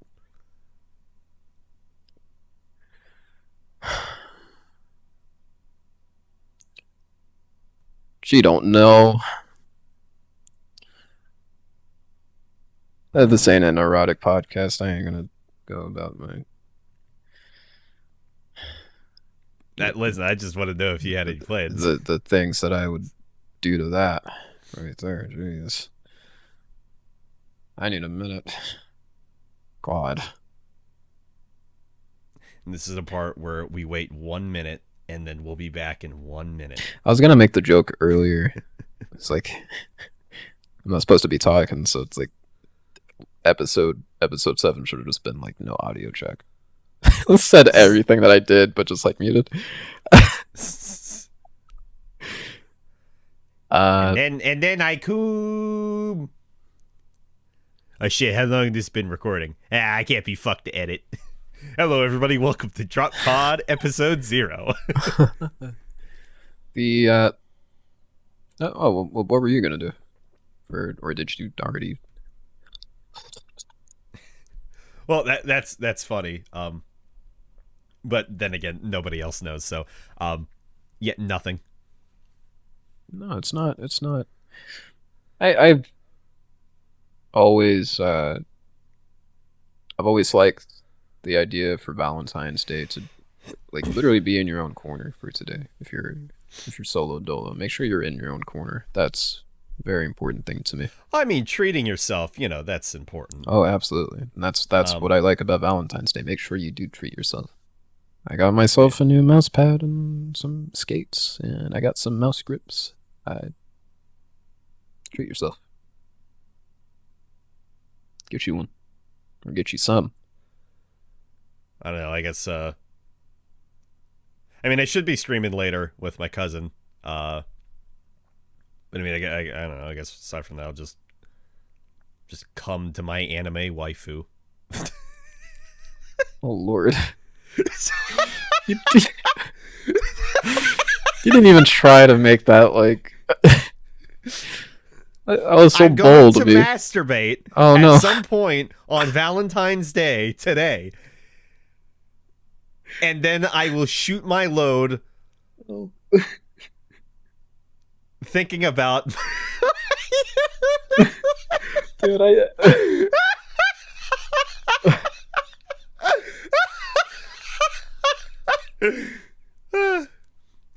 It feels good to laugh again after this week.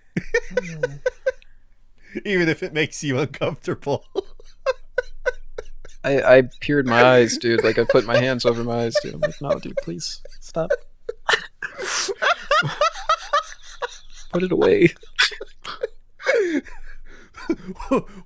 Which, my cock or the monster can? One of both. They won't fit. They both won't fit in my pants.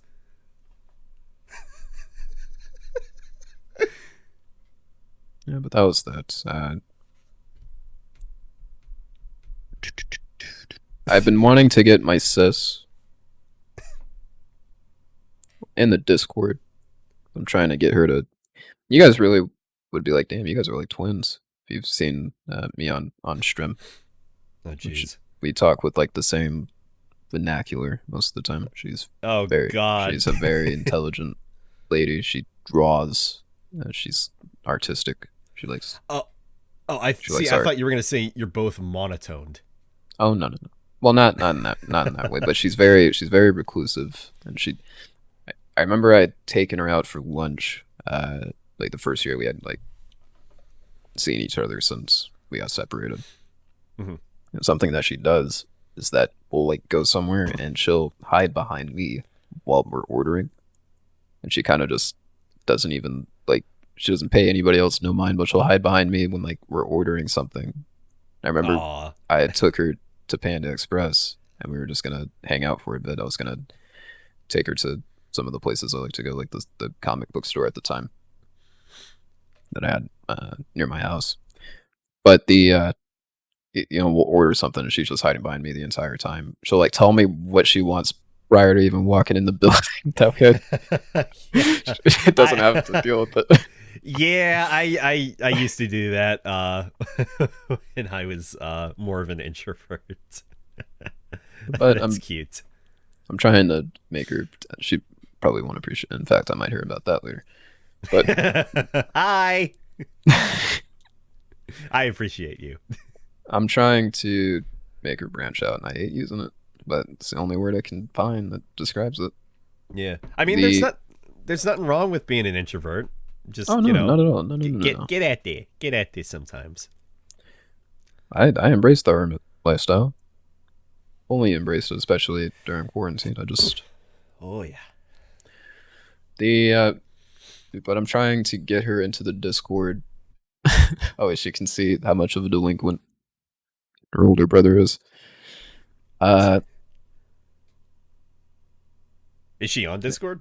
no, I'm trying to get her to download it, Well, but why won't she? she doesn't like people, and I don't like people either. But she just introverted. She's like, I don't know what I would even do. I don't play games like that like you do. She likes COD of Duty. By COD of Duty, I mean just she likes playing the zombie mode. That's her jam. Yeah, it's not like there aren't people in Hell Jumpers that don't play COD, because there are. There are. Yeah, she's a gamer. She's fit in. I also trying to get Air to branch out every now and again. Would Come back. love to meet Air. I actually want her on the podcast. just kind of. That would be fantastic. Except it's just like, yeah, I really don't want to meet with that Maelstrom guy, because like, yeah, he was talking about like coming just just so out in the open. It's like, no, I do that inside. I don't go outside to come. Oh. Why is this still happening? It's too easy.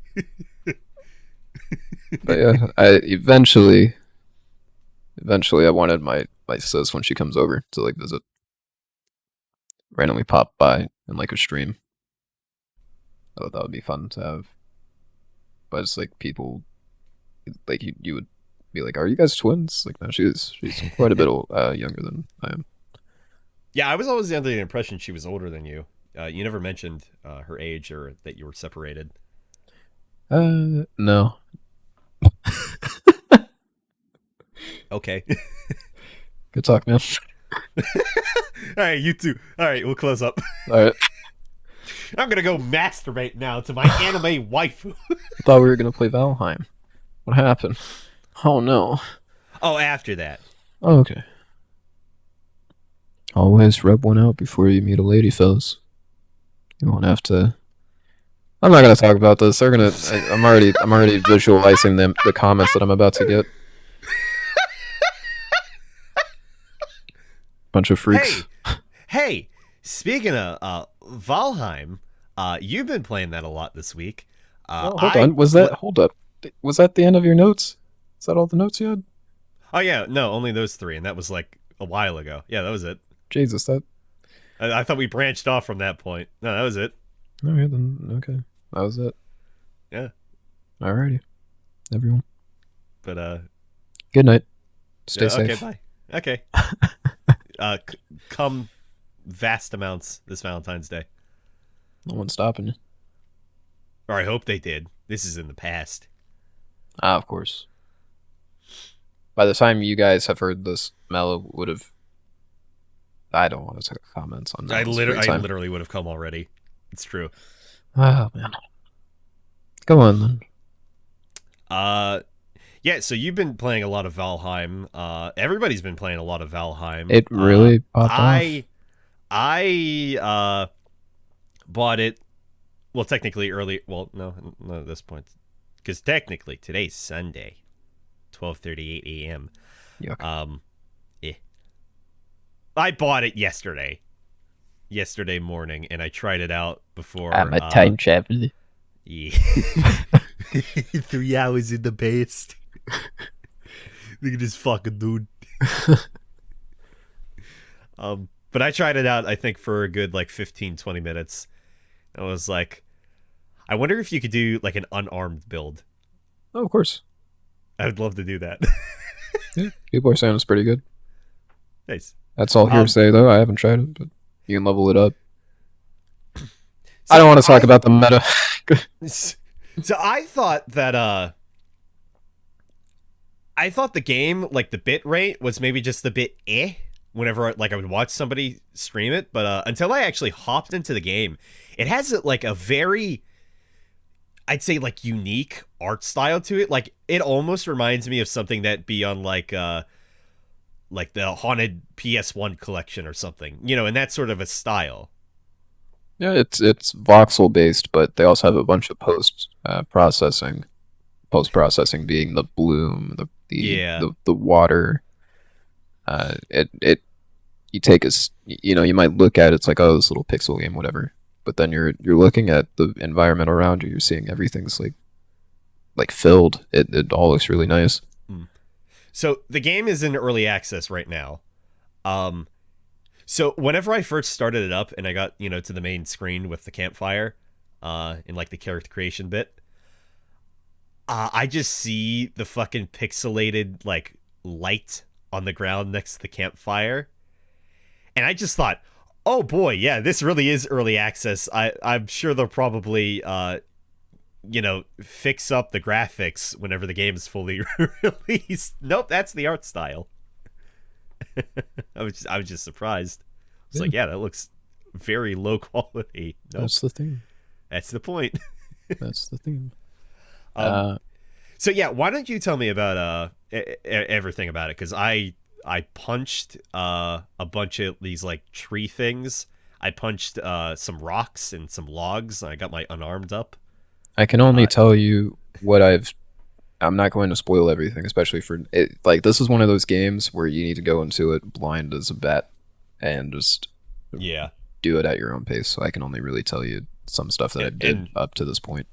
yeah, and we'll be playing after this podcast anyway. So you get taken to purgatory basically by the Valkyrie, and you're meant to work your way up in order to get to Valhalla. Before you can do that, you're in one of the realms, Valheim, and The 10th world.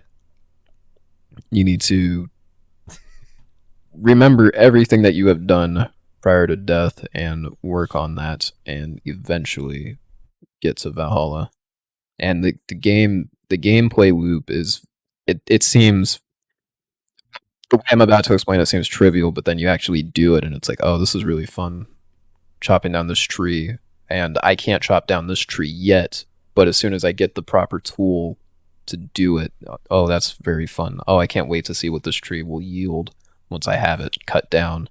Oh, Well, this is a you mentioned it's like Minecraft yeah, essentially. The yeah, loop and anyway. you have to graduate, from your fist to just having a tool to hand, and Yeah. once you have that tool, it's like, oh, okay, the game kind of opens up because now I'm actually able to cut down a tree. But then the game opens up more because off of that tree, now I'm able to build a fort, and then off of this fort, I'm gonna build a boat, and it's like that gameplay loop is just really satisfying to the point where you're just technologically advancing to getting all this crazy material. And uh, if you're with a group, it's really fun to just have your fellow Viking buddies just constantly gaining new abilities as they progress. Like I have 3 different servers running too for our initial playthrough with Steven and myself, Oh. uh, which I think I want to start a 4th for like Sharp, Steven, and then us two, and we'll just make a new guy and we'll just go at it as a 4-man Viking unit. Okay, because I was wondering if like should I go ahead and do like the first part myself and Oh then no, hop no, into a oh server no, or oh no. We'll make a new person because you wouldn't want me to be what I am right now. Because right now, my current character, have you seen the bow? Have you acquired a bow? uh no I was just like the farthest I got was the crow was like, hey, you should make a campfire. I won't tell you how, but you should. And I was cold. And I was like, why doesn't the torch keep me warm? Why can't I burn something? Like some brush to light a fire. I'm now realizing I probably should have taken an axe, cut down a tree, and that would have done it. And then I could, yep. I was like, what am I There you go. missing here? I At like 9 a.m., and I just worked 9:30 p.m. to 6 a.m. What am I missing here? Well, I was telling Mallow like the little bird fellow that you have, like the game has its like kind of tutorial thing, but it doesn't hold your hand, which I appreciate. Like it'll tell you No, it like, does okay, not. do this, but make sure that they figure it out. At least you give them an idea of what their next objective is. Yeah. But so like right now, my current character that I'm playing has, funny enough, I called her Artemis, which was the god of the hunt or goddess Yeah. of the hunt. Yeah, I But get it. she right now she can draw a bow faster than anything right now. Like it Okay. doesn't feel sluggish at all, and you'll see what that means in a moment. But like right now, she is almost maxed out in archery, and it it feels so smooth, and it's like I appreciate that sort of gameplay loop. It's like, okay, well, this bow is shite, but maybe later on I'll get something better, and then from there I can even upgrade it further with new arrows and whatever. But So explain to me real quick, mm, the leveling system for like skills, because you even level up through like jumping. You're yeah, like, oh dude. yeah, your jump has been upgraded.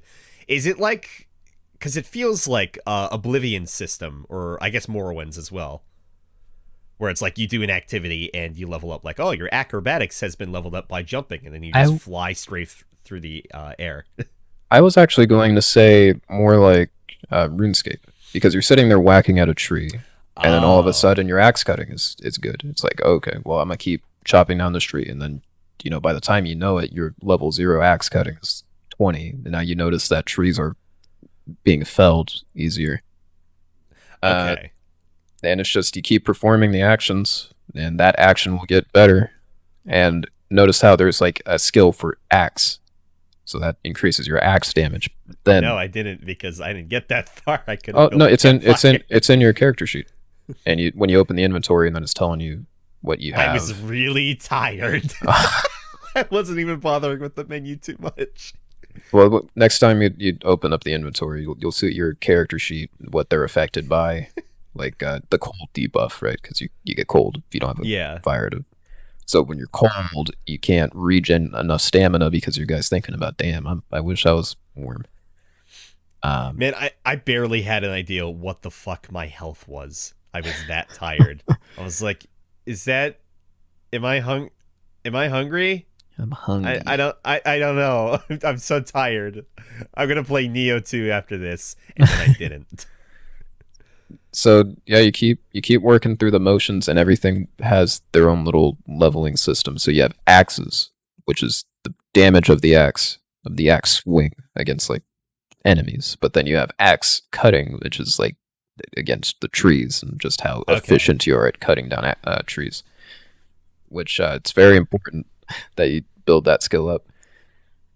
I'm Um, sure. and then the gameplay loop is just satisfying, just like really, because it's like you start off with like really shit stuff, but then eventually your character is gonna get so wild to the point where you're hopping over like fences. And it's Hmm. like, ooh, that's cool. I haven't noticed anything too crazy. Like our characters are still very down to earth. Like I don't know how crazy the game gets, and everything I've heard was hearsay because I don't want any spoilers. Because again, this Yeah. is like Dark Souls. You'd have to go through it and like really Yeah. take it in. But then somebody will tell you, "Oh, did you know about this like hidden wall here, like at school or something?" And it's like, "Yeah, I hit this Mhm. wall and it like opened." And I was like, "What?" And so you go back on like a second run, and then you hit the wall, and you're like, "What? There's something behind there the entire time." It's a homeward bone. I can't believe it.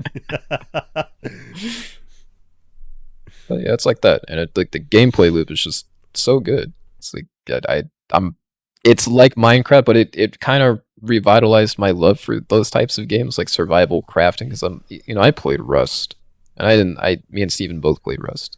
Steven and I are both like kind of into it, but that's only if we're both playing it, like a survival game, because then we can kind of sync or time sync into these games. While both of our games, whether it's Destiny 2 or for him, World of Warcraft is in its like stints of content, and that's just Right.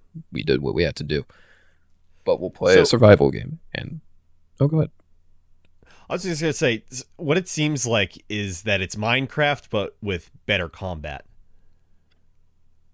Well, I think it's like a mix between Minecraft and uh, we'll say Rust, but it's like it's a mix between those two. It's like it you do the combat. It has its own little parry mechanics, and you build up Wait, into. wasn't I was asking you if Valheim was like Rust the other night, and you told me not No, really. not really, but it's I can't really find another game. I don't want to say Rust inherently because it's more like Minecraft.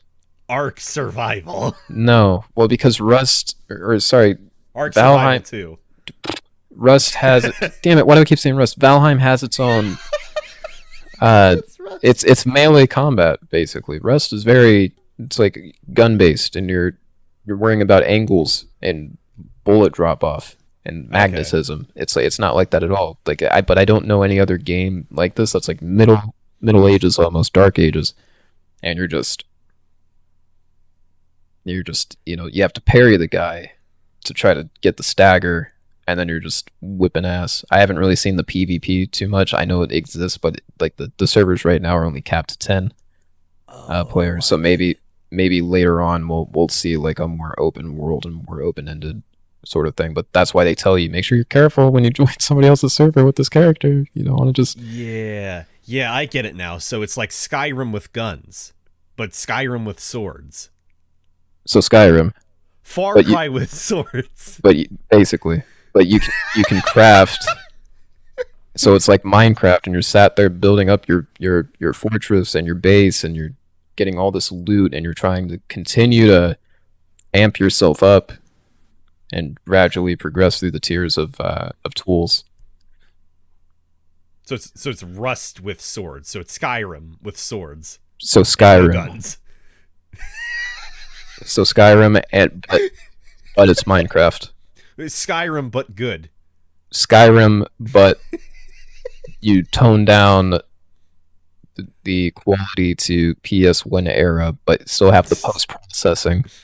Skyrim but a good leveling system.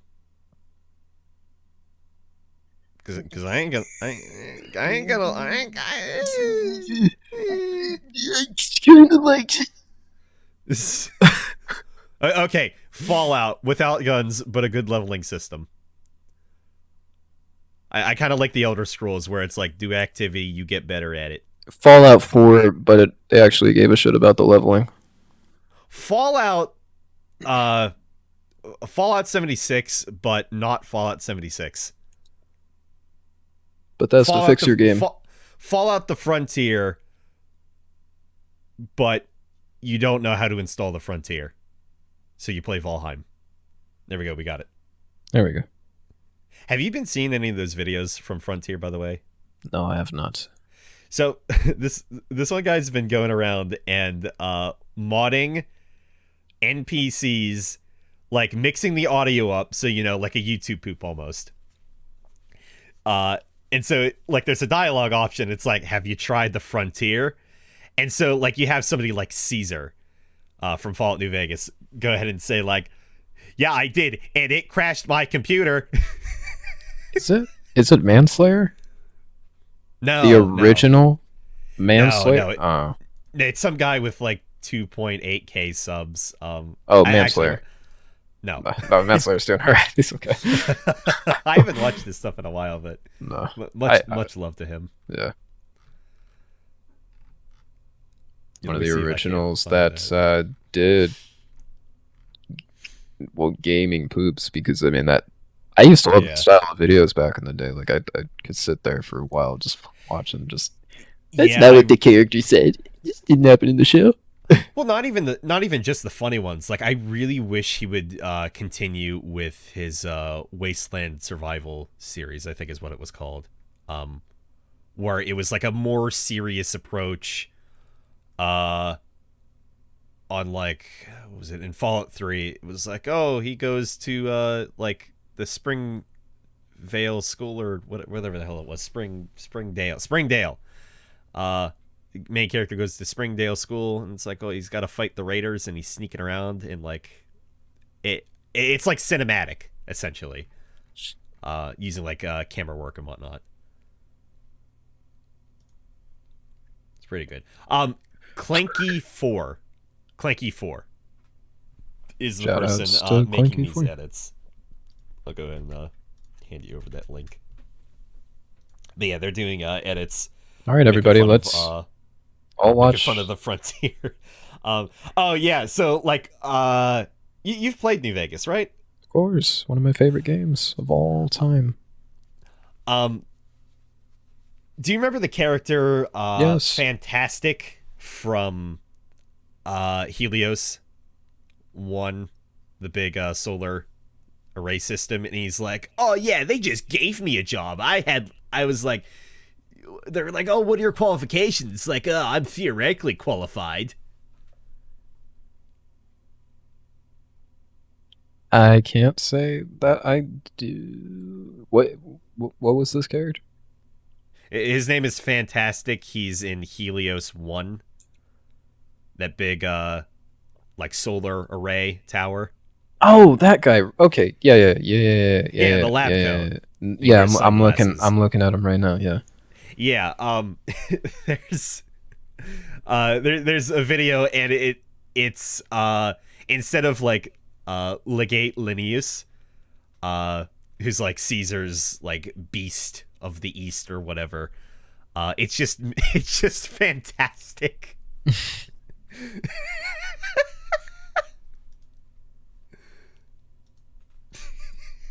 Yeah, this is. Yeah, I forgot how good New Vegas was. Oh my god. Yeah. Oh my god. I liked uh I liked Obsidian's stuff that they did, after the fact. Like Pillars of Eternity was one of my favorite RPGs, especially when they returned to Pillars of Eternity. It's just like a good isometric just party RPG. Like I miss those style of RPGs. Yeah, I've heard good things. Not my kind of style of game, but I've heard good things. And then they made their version of Fallout. I had my run in it, but I never got down to like finishing it. Just didn't have the time. I liked what I got myself into. It seemed kind of, you hang out in one area and then it's just shoving you off into the other area. I thought it Oh, was going to be like a Outer massive, Worlds. yeah, Outer Worlds, but I thought it was going to put you into a massive expanse and you're just at it at your own pace. But it's like, okay, go from this area. When you're done with this area, you go to this area, and that's that. Yeah, my this is gonna sound really funny. My eighth grade English teacher recommended that I play Outer Worlds, because I work as a school custodian, so I talk with him quite a bit. That's how that comes together. But just like, yeah, my eighth grade teacher, I'm 23. My eighth grade teacher recommended me a game that came out a couple years ago. It's like he just knew. Yeah, I mean, it seems fun. I'm not like super interested, but How dare you? I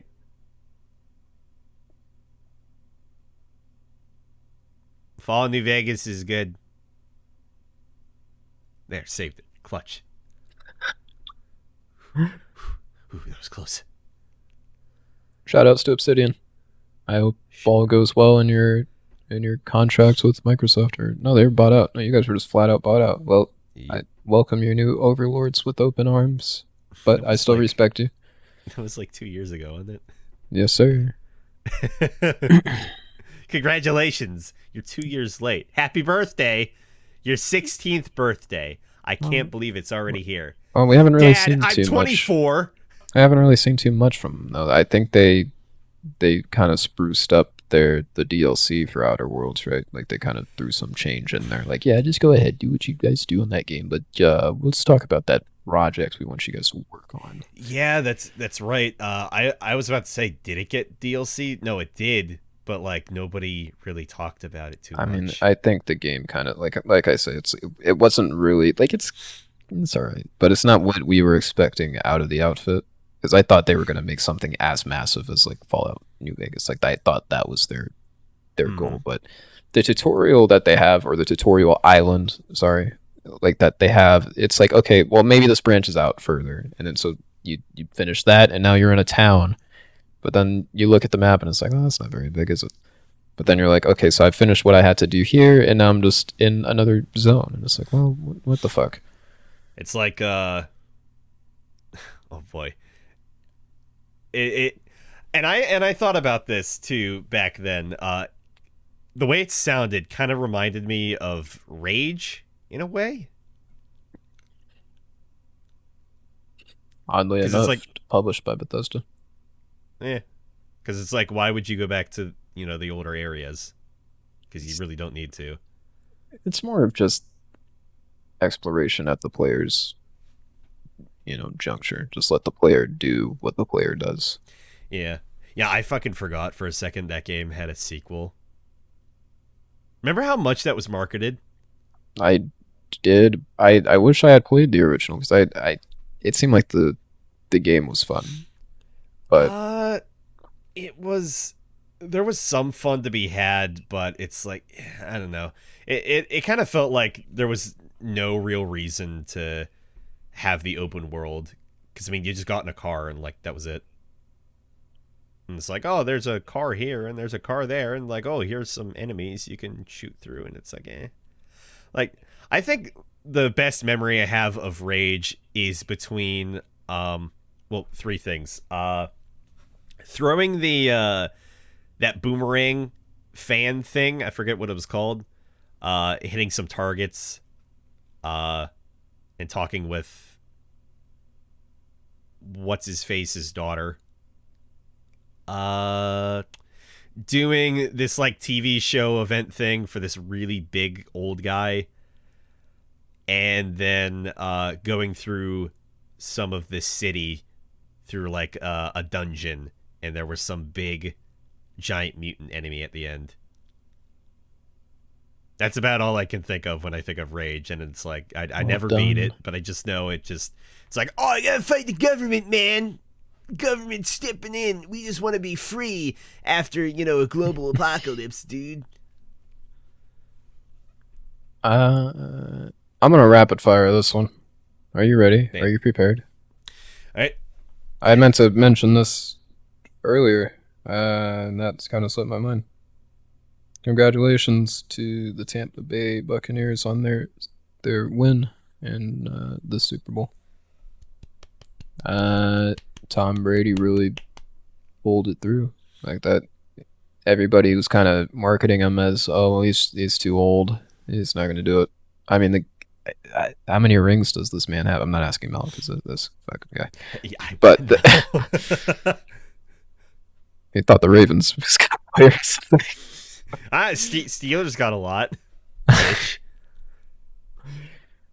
think they filled up a hand. Yeah, but Tom Brady, he's such a legendary quarterback. So it's like, you can't really write him off. You can't really say, oh yeah, he's done. I mean, Floyd Mayweather. I mean, he went back into the ring. Everybody was like, oh, this guy's way too old. He's not practiced against. It was the biggest fight for a while. That fight made something crazy. It was the fight between Conor McGregor and Floyd Mayweather, a UFC fighter versus a boxer, and the game was, this is a boxing match. Let's see how a UFC fighter does, talking all of the shit that he talks. How many years ago was that? It was quite a while ago. Yeah, it's like I remember hearing about it at the time, but I don't know, I didn't think too much of it. But it's like that fight made. I am not sportman. That fight made so much a minute. It was like $1 million a minute. I am not kidding. $1 million a minute. For how long that fight lasted, it was insane. How long did it last? I can't. Nice. I can't. I don't remember the fight. I remember McGregor he took it as, I need to put all of my stamina into this, and that's not something you can do as a cage fighter. The games don't last that long, or matches don't last that long, because you're not pacing yourself at all. You're trying to make sure this guy gets to the ground, and you're making sure that he has to tap out. But in boxing, it's like you're trying to wear the other guy out. It's not necessarily how fast you can get to him. It's just you're wearing this guy out, trying to whittle him down with punches, get your points up. And that's what you're trying to do. Let the judges decide, or unless you just flat out knock this guy out, that's the goal there. Yeah, and see, it's simple. He should have just done the capoeira. In a boxing match, you don't. That's an instant. They kind of let McGregor do, because he did get away with the kick, and then I remember he got like penalized for another one. But it's hard because you're a cage fighter. So it's like I know my martial arts, and this is more just this is actual fighting right here. Like this is a literal boxing match. So it's kind of hard to break yourself of the habit of, it's like playing a game, like a shooting game, let's say, and then you're so used to this style of combat, and you play something entirely different, and it's like, oh, this control doesn't feel right to me. It doesn't feel right. How long was the penalization? There's no you don't sit in like a box or anything. Like you're on timeout, Mister. No, they dock your score for Oh, cause see, I was thinking it was maybe a little bit longer than a Monster Energy can. yuck. That was gross. What you just did I'm there. pretty good. Ha, I'm on fire. But yeah, that Mayweather had won that because you just like you can't really write him off as being old. Mm-hmm. Just that guy knows what he's doing. He really didn't prepare at all. It's just that he knew going into it like this is my area. I You were just need to coming kill into this this. guy. Not quite, but he knew that all right, this is what I need to do. He's in my zone. I know he's gonna wear himself out, and then I'll just come in after and start doing what I do. Now that I know he's just gonna wear himself down, that's all. And he played it like chess. Mm. Really good strategy. But back to the Super Bowl, really good that Brady had won this older dude against a very young, talented Kaepernick. But it's not. It could be his time. He's doing some good stuff, but Brady did it, and he says that there's still more football in him. So we'll see what he does going into the next football season. Yeah, really good. He didn't take the tactics he learned from the Patriots. Say yes, Yes. Patriots. He didn't take tactics from the Patriots and was like, "Hey guys, Patriots." He was like, "Hey guys, what if Patriots. there was no air in the ball?"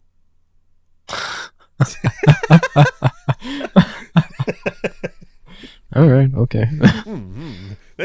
That's an interesting proposition, Mr. Brady.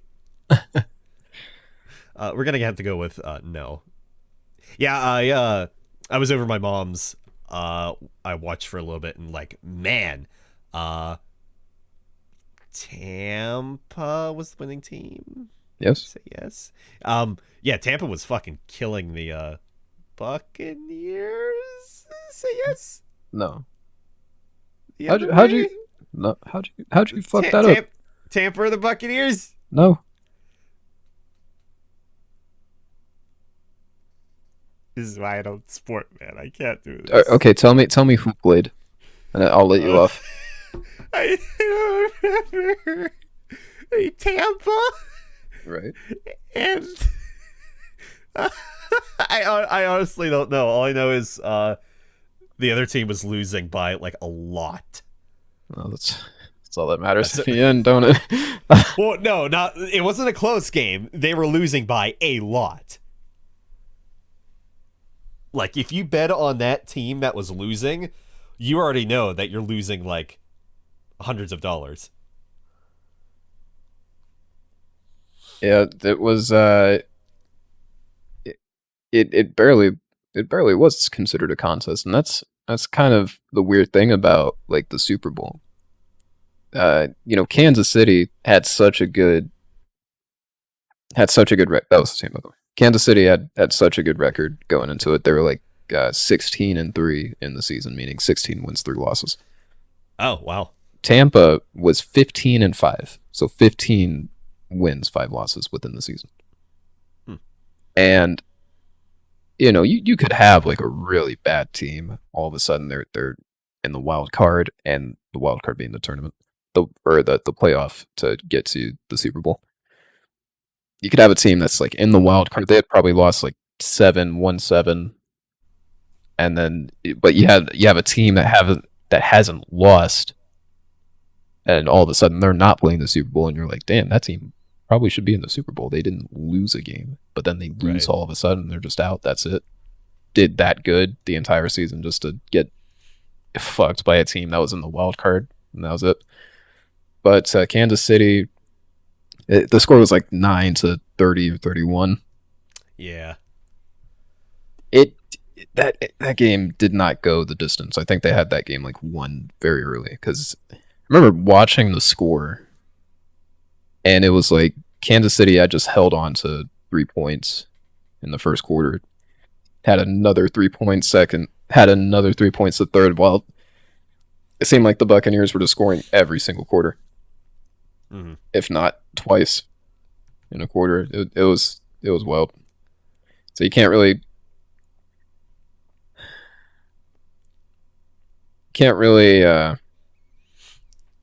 Also, I said Kaepernick. That was wrong. It was Patrick Mahomes is the quarterback. I don't know why I said Kaepernick. Don't send me to the gallows. But Patrick Mahomes, I don't even think Kaepernick plays. Fuck it. But anyway, Patrick Mahomes, he's a very young dude. Like this guy, he's a very talented quarterback. It's just that you're going against somebody, a literal legend in the game. That's like bringing back Mike Ditka from the '80s. Mike Ditka, he's now retired, obviously from the '80s, but Thank you. he's one of the he's like a legendary Chicago Bears player. Okay. They call him Coach Ditka because he coaches, but I think he's just full on retired now. But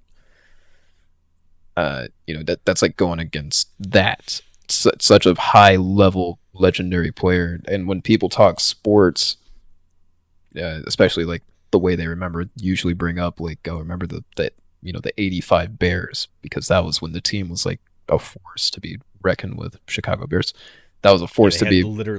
They literally had 85 Bears on the team. It was a weird year.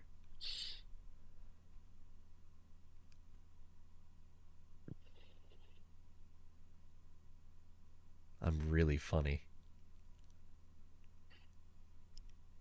Let's talk about some video games. The I wanted to bring up. This was all supposed to be mentioned earlier. I didn't expect us to branch out, which I don't mind. I don't mind. Oh, it's fine. There's no structure to this. Let's talk about. There's no structure to this podcast. I want it to keep it loose. If you guys want to fucking apologies. If you guys want to, if you want a script, you better go get you one. That was rude of me. I'm sorry. Don't get you a script. Listen to Drop Pod instead on Bluetooth, and listen to reruns of Drop Pod. Yep. Damn it. Right click on that YouTube video. If you're on desktop. Yep, loop. Not if you're on mobile. Get fucked. Add other Drop Pods. In fact, go on the playlist. Have that on loop. No, you can even shuffle it. There you go.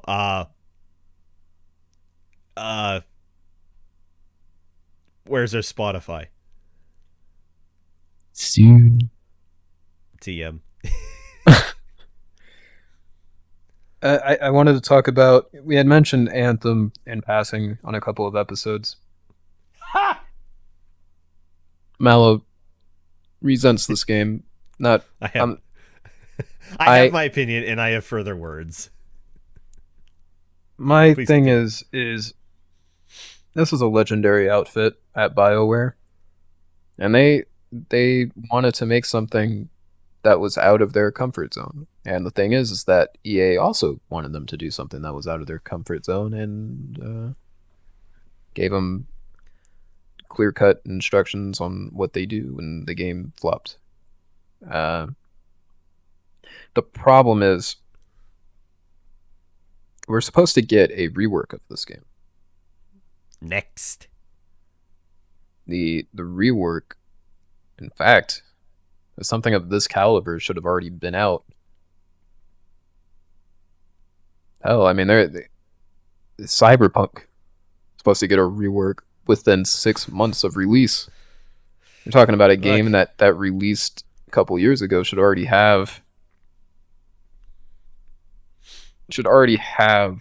the rework done with all of the talented people at BioWare. Well, I'm going to say two things. One, if you carve out a watermelon completely, and so you don't have any of the good stuff inside, and you just have the green fleshy bit on the outside, is it still a watermelon? This is one of those. If a bear shits in the wood, is it still a bear? Well, no, because that's still a bear. But exactly. No. But if BioWare has literally all of its employees basically have left from the original BioWare, is it even still BioWare, or is it just in name BioWare? It's Um, children putting on costumes of what they want to be. I mean, possibly. I don't know who works there, but certainly not many, if any, of the original staff of BioWare.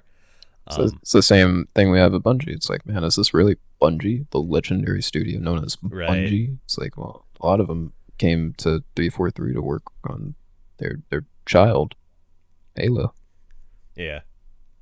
Um, and then my second thing is, do you know how many people are currently working on Anthem next? And I won't say if you do, and otherwise you could just continue with the story. I give me the answer, and I'll tell you if I was even within the ballpark. Well, what's your guess? Or what Not did you many. hear? Not many. That is all I heard. Not many. It is for EA to want Anthem, and this isn't even the news story here. For EA to want Anthem, that team to basically make a live service MMO, essentially, within like a certain little time period, and for them to only have so many people on that team, because right now they're really stretched thin with like working on Dragon Age and whatnot. They have, and again, like think about just like you have this many people working on like the next World of Warcraft expansion or like the next Final Fantasy 14 expansion. They have 30 people trying to Yeah. reboot a game. They have a skeleton crew. And they think they're going to get results. EA. I think this is a good lesson, especially for publishers. The main thing that I can say is I don't think you should let this game die. I know some of you out there are like, whatever, who cares? But this game needs to make good on what it was attempting to sell to other people, and you need to continue to try to make a good product at the end of the day. So I think that they should continue to work on it. I understand that, especially that undermanned. That is crazy that they think that Well, the you didn't 30. even say the whole point for why we're talking about this. Well, it's just that they're the thing is that there's nothing really to talk about. EA is going to decide if BioWare's or not. Sorry, they're going to decide if Anthem. Not holy fuck. Rest in peace, BioWare. If this was the case. Soon enough. EA's deciding if the game should even still be worked on with the amount of people that are working on this game, to the poor reviews that it got, to even the amount of collateral that they had. Collateral is a sales term that we use to describe things like promotions. I remember the NVIDIA had cards that were modeled after the game. We had computers being built by, I think, iBuyPower at the time, that were modeled like some of the I don't know, the suits in the game, the rigs, we'll call them. Hmm. But they put so much stock, and they were hyping this game to fuck. It's the actual Destiny killer this time. We mean it, guys. Oh It's like, yeah. and a lot of us were hoping, even us Destiny players were hoping it was going to do well, because there you go. You wanted a challenge, Bungie, here it is. And then the game flopped. So then everybody that was like, yeah, fuck Destiny, see you guys, went to Anthem, immediately crawled back and was like, so that game. All right. But it had its ups and downs, and then it released, and then it was just down. And I think that if you were making the promise that we're going to make this game good, we realize that it's not up to your expectations, which is, I think, like a buzzword that a lot of companies are using right now, especially if their game had full opt on itself. Yeah. We understand that it didn't meet your expectations. Well, what were the We're gonna try to expectations? fix It's it. A running game that's actually fun and has content, I think especially for a live service game. Please give me deep gameplay. this game can still do well, and I wanted to play it. I wasn't gonna be fucked to, jump ship from Destiny. And at the time I was already playing Warframe again. I'd gotten my little Warframe itch for a little bit. I was Yeah, playing Path of jump Exile too.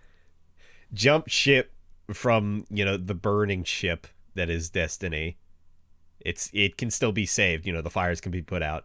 Jump ship onto the other ship that's already halfway through the water, sinking. I can't tell. The engine is about to explode. I remember people were just getting burnt out in 2019 of Destiny 2. Like that's the whole thing. It's like people were just like, this fucking game doesn't know what it is anymore. But I mean, maybe it was just looter shooters in general. Because again, even look at Rage 2. It's like that came and fucking went. well, I thought you were gonna mention Borderlands 3. Like I hardly hear anybody talk about this game. I mean, there's that too. I only played a little bit of Borderlands 1. I didn't I, get too far. I didn't finish Borderlands 3. I just want to pop that one out there. I had sunk so much time into Borderlands 2. That's a classic like title if you were in that whole thing from Xbox 360 era, PS3 era gaming, where it was just like Halo 3, Call of Duty, Black Ops, and then you just had Borderlands. It was just such a time sink. But it was. Mhm. I was gonna say, I'm gonna be honest. I really did not care for the characters in Borderlands 2. Like just looking at them compared to 1. He didn't mean that. He loves the game, everybody. Relax. I've never actually. I don't even think I played Borderlands 2. So, or no, wait, no, I have a couple of times. This is a bit, everybody. He's joking. Relax. Yeah, I've only played like the beginning bit of the ice area, and like I tried playing it with people on a couple different occasions, and it just never panned out. Oh, what a funny joke. Oh, that was such an amazing joke. Hey, I laugh at my own jokes. You don't hear me laughing right now. That's a good one. Oh my god. Oh my god. How does he do it? Oh man. Funny guy. That's I don't think the game should die though. That's my whole argument to this. I don't think the game should die. Make good on this product. I'm laughing, and I've been laughing at Anthem for so long. Uh, I'll still continue to laugh at it. And it's like it'll be a shame if like the game just dies. I'll still kind of chuckle at it, but I feel bad for that 30-person skeleton crew that's been working on this game for years at this point now, or a year or whatever, trying to improve it. And for EA just to be like, nope, go work on something else now. This was a waste of time. The I feel bad for the players, especially those that are they have such a condensed community. It's like this community is so tight knit. It's like they just want this game to do well because they believed in the world building or whatever. Maybe they did find something enjoyable about the gameplay loop. I can't comment on that because I haven't played it. Yeah. I know that to me it looked kind of repetitive, which is funny coming from a Destiny player. But I'm seeing loot from Destiny, fall, and I'm like, okay, I can pick this up. This is all garbage anyway. I'll just delete this. I see loot in the Anthem fall, and I'm just like, dude, they're just handing away like what looks like really good gear just off the bat, and it's like the drop rates are so inconsistent. But I'm not going to focus on the minute. What I know is that the people that are playing this game are getting something out of this, and I feel bad for those folks because they believed in this game. And the fact that at the drop of a hat right now, EA can just say, sorry, Chief, we can't do it anymore. I'm pretty sure the people that are working on this don't want to do it no more. Sorry. And I feel bad for that. Imagine that happening to your game right now. You know it, and I mean this sincerely, dear viewer. the game that you currently play and you sink so many hours into. Imagine if at the drop of a hat right now, the company, the developer plus the publisher at any moment can just say, yeah, fuck this game, I'm sorry. No, not Shadow of Rome. Honestly, though, I was wondering while we were just talking about it now, um, what's EA going to do for the players that have bought the game? Are there going to be refunds? That's a really good point too. Are they just going to be like, "Fuck you, you vested into but it, get this out"? this is another one of those problems with live service, though. It's like, what happens? They can do whatever they want with it. They don't have to do anything at the end of the day. Yeah, Exactly. maybe you could make any case you want, but literally at the end of the day, they don't have to adhere to anything. It's take this to court all you want. Yeah, I mean it's fucked, but yeah. But that's As a live service game, no, they do not need to have any end of life plan. They don't need to have any reimbursement for the players who bought the game. they don't have to do anything. It would look good on the company to at least offer something. It's not going to fix the situation. It's not going to band-aid the problem of the game just fucking dying. But they could. Yeah. They don't have to do anything at the end of the day, and that's I've been It's on this EA too, so to boot, but I've been on this train for since the dawn of GOG, good old games, GOG.com. I've been on this train the entire time where it's like, okay, so what happens to Steam right now? What happens to that $1,000 account that you had with all of your fancy CS:GO trinkets and your Steam trading cards and your account level? What happens to all of that if one day Valve decides we're no longer a gaming platform? We are now a railroad company like we always should have been. And we're going to start working on trains and bringing the business back to life. So what happens to your account? What happens to all the games that you played? It's like that's just gone, by the way. Spoiler alert. All of that shit's just gone. Your account's gone. So what happens there? But we're about to see a very small snippet of what's about to happen if EA decides to go through with just shelving this game. They don't have to do anything. Same thing if Valve just decided to cut ties. They don't have to do anything. It's funny you. Good. Oh, good. That was it. Funny you mentioned the account thing. Did you hear about the Terraria dev recently? That incident. No. So Terraria was slated for Stadia, which that's a funny sentence in of itself. The head Rip Stadia. dev for sure. The head dev for Terraria got locked out of his Google account. Tried to, get info about what the fuck happened. Only talked to robots. And then decided, nope, Terraria's not on Stadia. And we are not going to work with Google anytime in the future. So, and that presented something in my mind, which was, so let's say, you have this one, Google email, and it's associated with, your Gmail, your YouTube, and all that other stuff.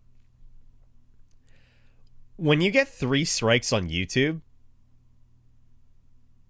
what do you think actually happens? Your YouTube account, sure, gets kicked. But that Google account, with all your important emails on it, that ain't good. And it's bringing up some bad memories because that was the whole reason for making a new YouTube channel for me. So I had gotten 3 strikes because I was a young dude thinking, oh, this would be pretty cool to have music like this in my video. And when I tried to appeal it, saying, yeah, listen, I was young at that time. I mean, at the time I was still young when I tried to appeal it, but I'm still young. My GMVs, my game music videos. My my videos were, I was making those when I was like a kid, and I Yeah. deleted the videos now. There's no consequence to you guys at this point. So can I have my channel back, please? No. And the music I was using was like Halo music. And nowadays Microsoft doesn't they don't strike down Halo music as long as it was used in context to gameplay. Mm-hmm. And that's what I was doing with the music. It's not like I was trying to, remix it, which they wholly endorse now. That's But good. it's so strange to me now. It's like, damn, I would probably still have that channel if that was the case, 8 or some years ago. Yeah. Uh, yeah, but it's fucking wild that you can just lose everything that you did just because 3 strikes happen. Yeah, all those important business emails that you had on that Google account. Bye-bye. Oh Um, man, it's a mess. Also, another thing, since we were talking about EA, did you hear about Andromeda as well? I Recent thought news with that. I thought you were gonna mention Miranda's ass at some point. No, not her ass though. That's I don't know. I don't really care. I'd never beat Mass Effect 2, but that was my He's first. joking, everybody. This That one's was my. funnier than the last one. I played a good amount of it. I never beat it. I was probably getting close to like either the midway point or like near the ending of that. Mala, that's just incredible. That's absolutely fantastic. That's very good. What you're saying. That's funny. Thank you. You set yourself up. No, Andromeda, from a recent game article, quote, never stood a chance. And essentially the team was handed, a certain amount of materials to actually work with and a budget, obviously. And so they, like, if it was their choice, the team with Andromeda would have absolutely included more alien races. But, like, they had to budget it out, so they could only include so many races and so many materials and resources. That's why Anthem was, like, so, like, bare bones of, like, previous content that the other Mass Effect games had. Which is just, like, fucked. They fucked this game up into the next dimension. Oh, yeah.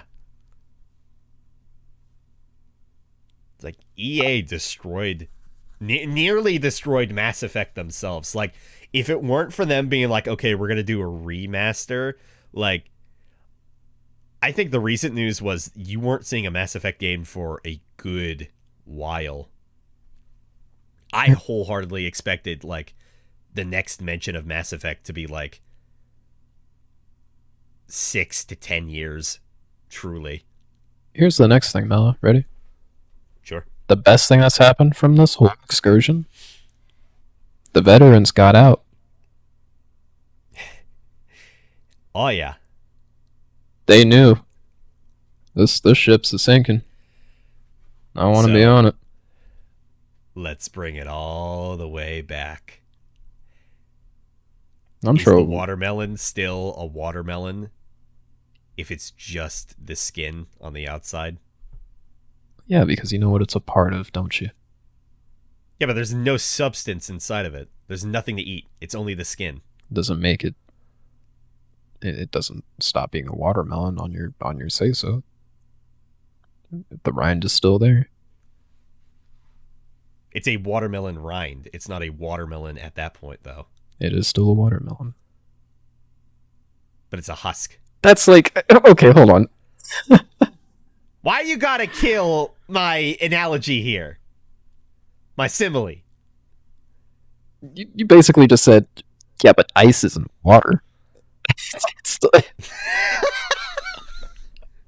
Fine. You literally use a BioWare watermelon to isn't BioWare. Nobody's still there who was there that we loved.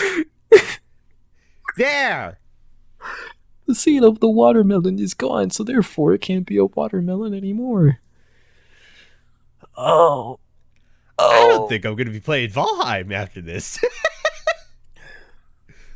I could use a little bit of an unwind.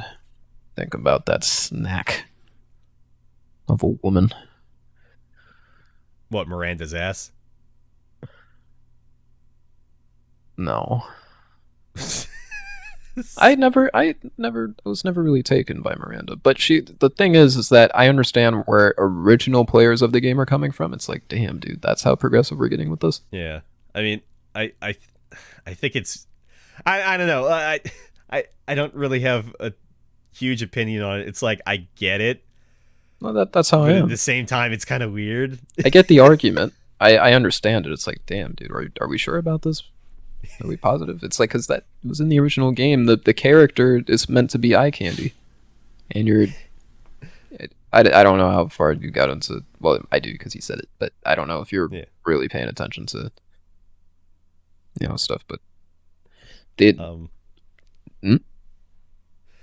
Uh, Mm? I was just gonna say, from another podcast I had heard the suggestion, what if, because Mass Effect will be coming to the PC and whatnot, what if the remaster or whatever, what if somebody, if they take out the camera angles, what if somebody just go ahead mods them well, back in, that's my or the entire game is just ass shots for everybody? that was my thing though. That was I was talking about this literally as people were bringing it up in the Hell Jumpers. I was like, well, yeah, the problem is people are just going to mod that back in because for a lot of folks it's just principle at that point. It's like I'm not much of a heathen where I care about the ass shots, but it's like Mhm. this is how the game was, and it's like that for a lot of remakes too, right? I mean, even you, to your credit, even you are kind of like that because it's like when the help me out with the previous Souls game. Demon Souls, there we go. That's the one. Thank you. Yeah, you got it. When the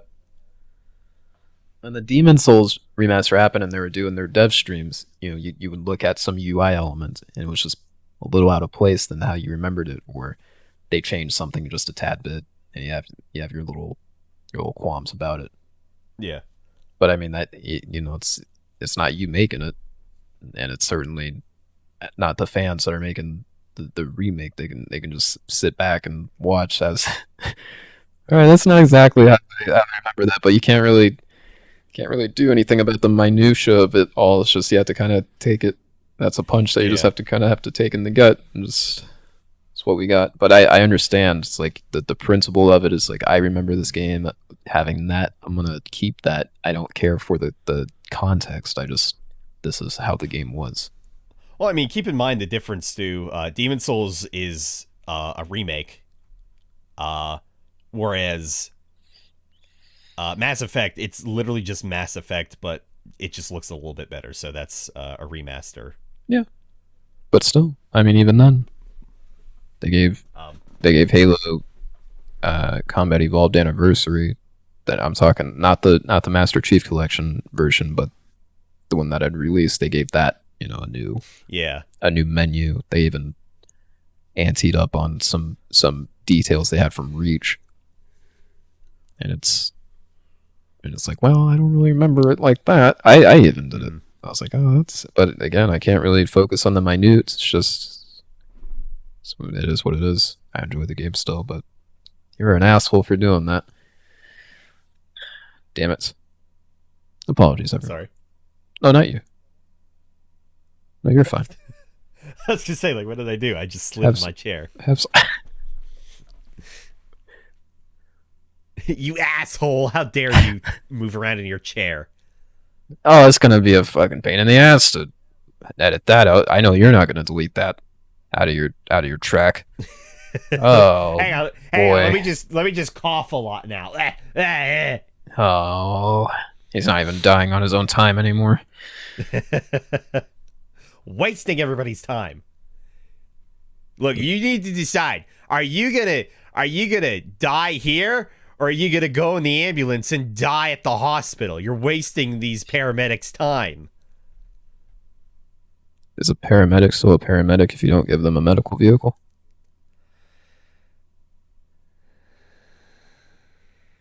Good night, everyone. Like I just wanted to say that. I, I've actually experienced that situation, just not as drastic. Yeah. Yeah. Yeah. You want to know where? You want to know where? Up in you? My current job. I thought, That stresses me out I to no thought, end. for some reason, I thought you were gonna say vicarious visions. I'm like, oh, okay. No. I didn't know No. I didn't know we knew them.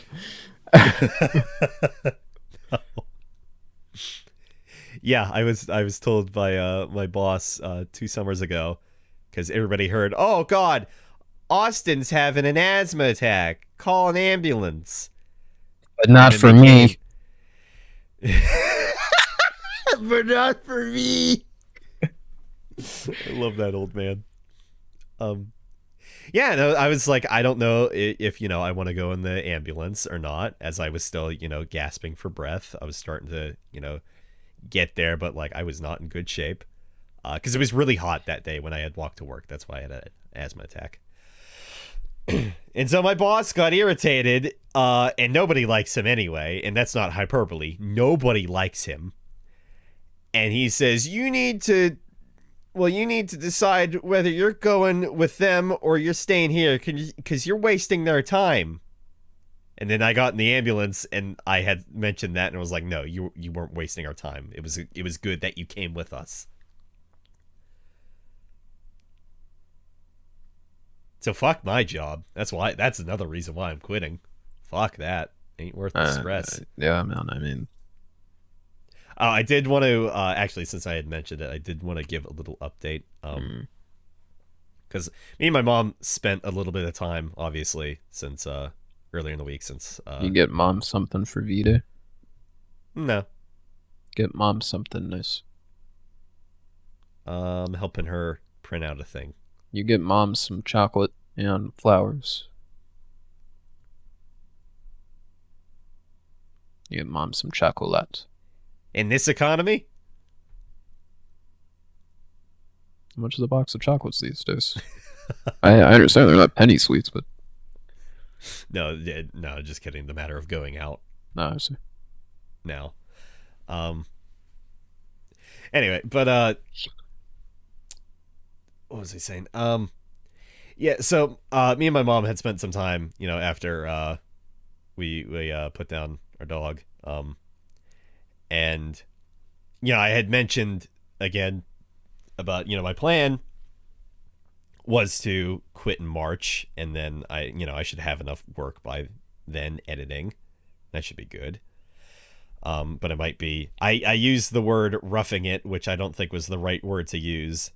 I might be roughing it a bit here and there, but I should be fine. And even then I have money coming my way regardless from like I had mentioned last time, through the PUA, unemployment, my pension, and then the stimulus check. But as opposed to her saying, no, I don't think that's a good idea. No, you shouldn't do that. No. She had said, and it really resonated with me. She had said, I don't want to see you struggle because I've struggled and I don't want to see you go through that. So she wanted me to, at least, she was saying she wanted me to leave whenever, possibly this summer, they might not need some of the custodial staff to work again, like they did whenever COVID struck. Which would mean I have nothing to do. I have no work for the summer. She was saying, not that you want to, but you could, wait until the summer. And then it's like, that's a good point in which you can leave, and you can leave on a positive note rather than, quitting and, they'd have to rush to find somebody to replace you. Again, not that you care, but you'd have more money saved for one thing. And then if you, get laid off this summer, then you can work on your editing stuff then while you have saved up money. So the more I think about it, I don't know if I can last until June, but like I think I'm resolute at this point that I don't think I should leave in March, and jump so quickly into it, but I don't know if I can make it until June. It's like I really, really thought about what she said. I'm just not sure I can last that long. It's not really that long because we're in, halfway through February now. February, March, April, May, June, 4 months. So I don't know, but I had some luck. Hey, don't you do that. Don't you, sorry, but don't you do that. That What? thing you did. Anyway. I don't know. Yeah, said your entire piece there. You know. Yeah, that was You know in your heart of hearts. You accept what you are. I'm me. That's all I can be. There you go. You know. I am all I am, as Shadow the Huehawk said. You rocked my Winter Soldier word. And I couldn't. Just go. Please do it.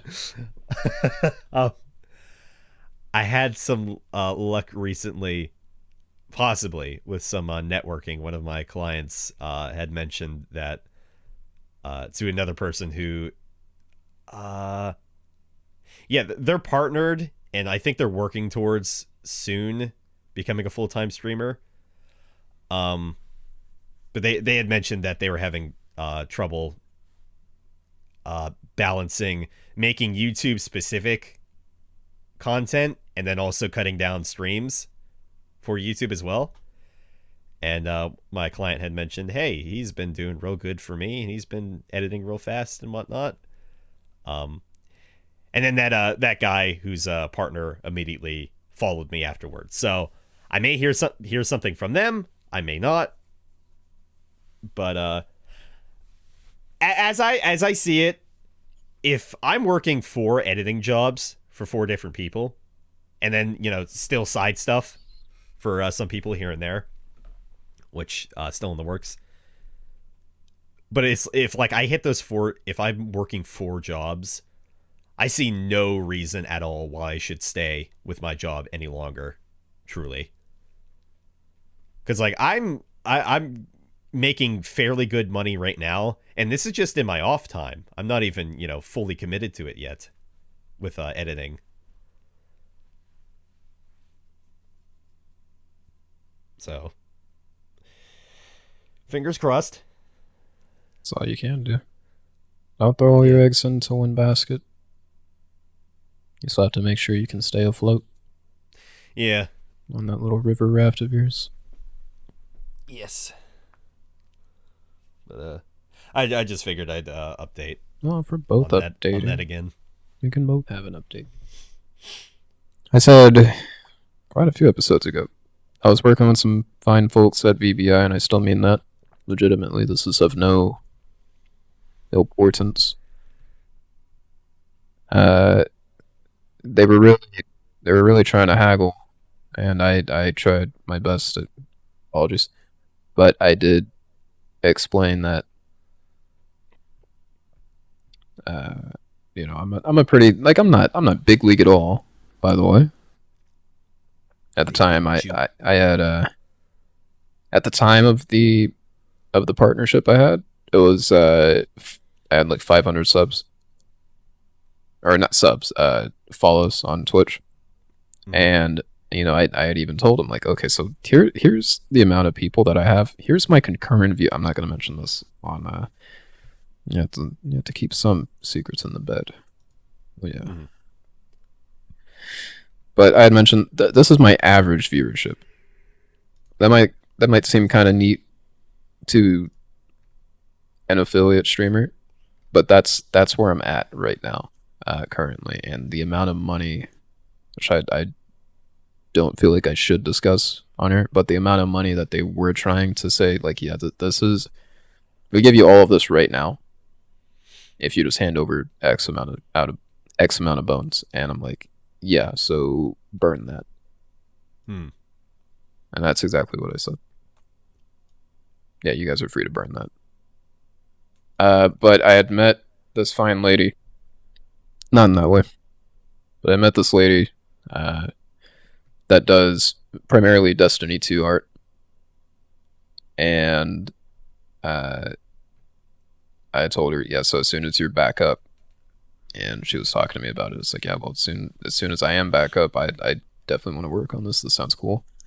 She does Destiny 2 art, so I was gonna have her make like an actual like portrait of my Titan Okay. and make some Destiny based emotes around my helmet that I rock inside of Destiny 2, my little Spartan helmet in the game. And I was gonna, because Gagers for a while, shout out to Gagers and Hell Jumpers, but Gagers for a while has been like, dude, you need some more emotes. Like I hear it almost every other week. It's like, oh, you should. You should have get the some more space for emotes. it. I know I have the space. It's just I didn't even know until the first time you had mentioned it. I was like, dude, you need some more emotes. I'm like, well, what? So we were gonna work on that. I wanted some Destiny based emotes and also just some stuff related to Hell Jumpies. So we were gonna work on that as soon as she was good and ready to do that, which is soon. So that's gonna be a pretty good endeavor. Her prices, she just laid it out flat. I'm like, yeah, this is how much this would all go for. So we don't have to talk about it now. We could talk about it later. But I did have an opinion I wanted to give you on emotes. So I'm glad that you had mentioned it, because I know I've mentioned in the past, and I don't think you fully understand what I was trying to say. Make emotes that are concurrent, right? Like just like like smileys and stuff, right? I said practical. Yeah, like smileys, not concurrent. like a Doge face, right? Like a good boy, like a Pog champ, but ages, right? Like one of them. I mean, in a sense, yeah. Yeah, I was working on those, but I tried my best with. Sorry, I tried my best with Hellfire, because that's all that does is literally replace fire as an emote. And I like the fire emote, and I was like, "Oh, that's cool." I already have the fire thing, and then I also have the angry face. Yeah, at this point, I don't think the Hellfire one is all that bad, and the angry one. You thought Hellfire was bad? Practically. I have seen so many posts of people using fire as an emote, and I thought, yeah, that's lit, as the kids say in my youth, in my generation. But it's your tier 1 emote. Literal fire, yes. And you only have the one right now. I know that I only have the one because VBI was trying the shoutouts, but VBI was haggling me. Yeah. An affiliate streamer. They thought I was making buku bucks. They thought my money cool. They thought I was rolling bones, and I wasn't. Yeah. Fuckers. Apologies. Shoutouts to them, though. They worked on Thousand Thieves stuff. They worked on Pokemon's stuff. Yeah, some big names under VBI's belt. But my point being just like I think one of the most important first emotes like anybody should have just in general is like a greeting or like a wave or something like that. That's a very hot topic to take, though. And again, it is opinionated. We both have our own opinions. I thought, and I'm going to move Angry Omen to tier 1 because I don't even have a tier 3. So if I move that, I do have a tier 3, but that was just a placeholder. Yeah. Yeah, I had that at the time. I will move Angry Omen to tier 1. I do have a few slots open for stuff. But once I talk to my lady friend here, once she gets going, because she's just taking a break from it all, like she was like, yeah, I'm just resetting. But that's good. But she was interested in the project. She gave me her rate, and I was just like, yeah, no, that's perfect. And in my personal opinion, I was just like, make something that uh that kind of represents you thematically, and I, like literal fucking fire was like the first thing that came to mind. And again, it's an opinion. It's an opinion. It's whatever. Of course, at the end of the day, it's how you I'm run your channel, I'm taking your advice at face value. It's like, okay, well, yeah, all right, but and you're literally, like, it's dumb. I hate it. Mal is not going to be on the next that's episode of Drop what Pod. that's what you're saying. It's literal fucking fire, and it replaced the literal fucking fire emote. I'm not saying it's a bad emote. Dumb, It has to go with other. In my opinion, it has to fits go with my other fucking theme. emotes. You listen here, Thingy Buster. mod. Okay, all right, Thingy mod. hold on. All right, hold on. Do I need? Hold are on. we gonna fight? Hold on. Just give me a second, everybody. I'm sorry, Drop Pod. Hold on. Now you take a look at that. Is he That blocking me? replaces literal fucking fire, Mala. I can see. I know. I was looking at your emotes right now. You know I've how been looking at them for the past 5 minutes. you know where that goes, Mala. It's literal fucking fire that replaces. I get that, but it should go in complement to another emote. And it's about to be Angry Omen, which is the Engie face, Yeah. which replaces And then- literal Engie. Yeah, and there we go. Again, I think Engie. Angry Aegis Omen. died because the skull and the icon I named Omen. Because I like Gears of War, and I remember the Crimson Omen, and I like that. I don't remember that too well. You don't remember the Crimson Omen, the literal logo to Gears? Oh. Yeah. I didn't realize that's what it was called. This I don't know, podcast is yucky. I just always thought it was the Gears logo. I never played Gears 3. I played 1 and 2 though. I played 1 and 2 too, and in the book it's called the Crimson Omen. In the little instruction booklet for both games, in fact. I bet it was a self-insert fan fiction, you fucking loser.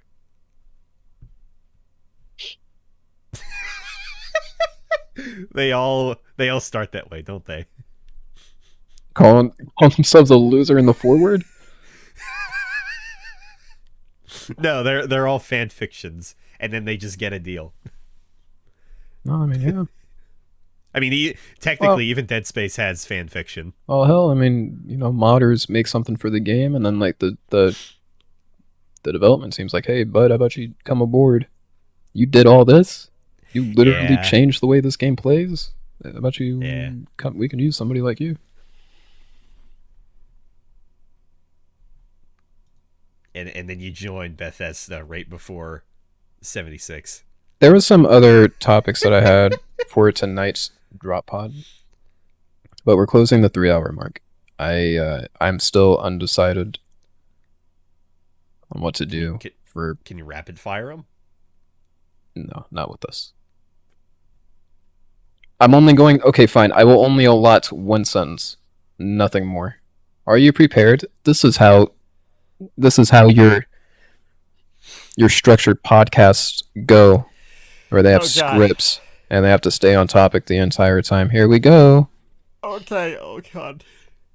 Epic Games is finally settling a lawsuit that had Oh, began yeah. in 2017. Yep, here we go. Let's see how you sum this up in one sentence. Yeah, That so at began- the start of the podcast, I had no idea what he was talking about. So, yes, please explain in its entirety. That's not one sentence. Epic Games finally settles a lawsuit that began in 2017. I remembered following this the moment that it had got to my newsfeed on Facebook. It began in 2017, where there was a young lad at the age of 14 at the time, a child, and the thing about this was that Epic Games and Fortnite, they were flying to the moon, but a huge problem in these free-to-play games is when a free-to-play game is free, not freemium, free. You don't need a dime to actually get through the content. There's nothing barring you from playing. You tend to get some cheaters in these sorts of games. Cheating is a huge problem for free-to-play games because it's not like you can. There's nothing really stopping people. Right now, we have Valorant's cheat system that has root access to your system to put in place an anti-cheat.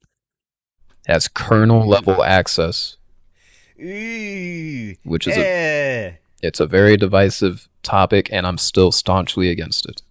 Despite it, I still play Valorant when I have the off chance because I love CS:GO, but CS:GO is also facing the same problem because guess what? CS:GO is a free-to-play now. And on top of that, Valve anti-cheat is so old. They have not kept up. And this isn't just, I'm not the type of player in a video game because right now we have the same problem in Destiny 2 because right now in our current junction it's what anti-cheat inside of Destiny 2. It's getting crazy. But Valve anti-cheat is so old and it gets abused because of how old it is. It's basically a hacker, that he's on a Windows 10 machine and you're on XP still. And he's going to take your stuff. He's going to get the loot whether he wants it or not, which he obviously does, otherwise he wouldn't be going through the trouble.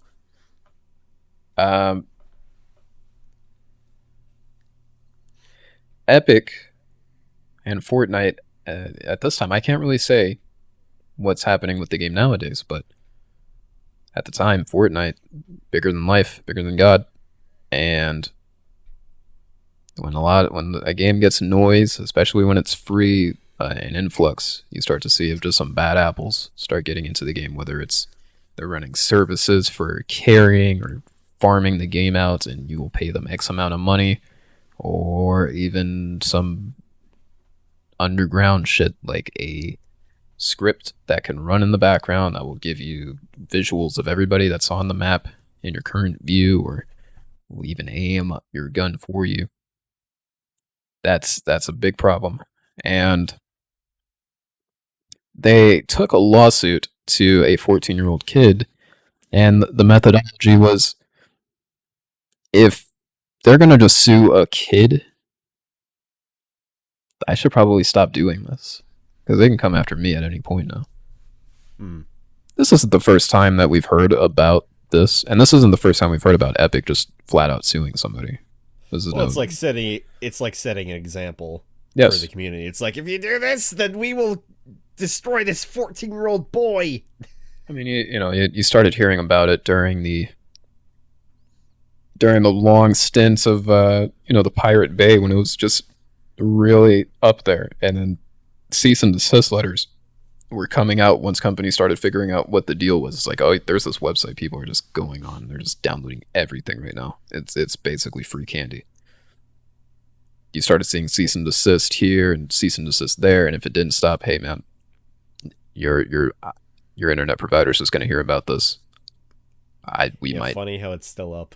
We might. Well, I mean, it's run on different channels now, so it just comes at you any way you want. But I mean, it's a lot of these kids that were using Pirate Bay now have jobs and are able to pay for their own stuff.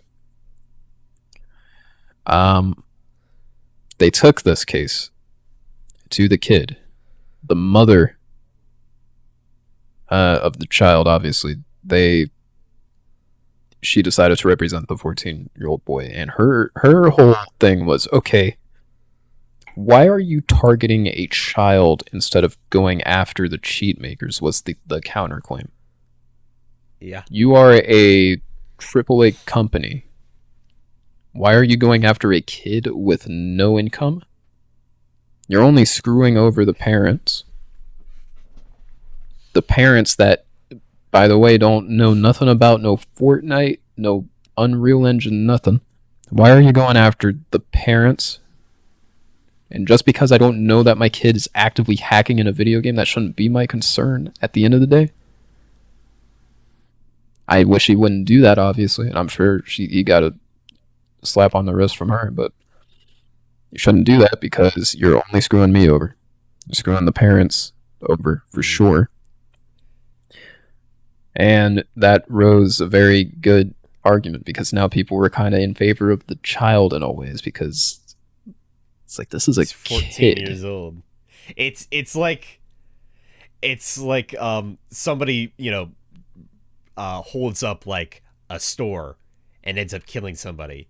It's like some family of like that victim. It'd be like them suing the company that made the gun rather than like the guy who actually pulled the gun out and shot the person.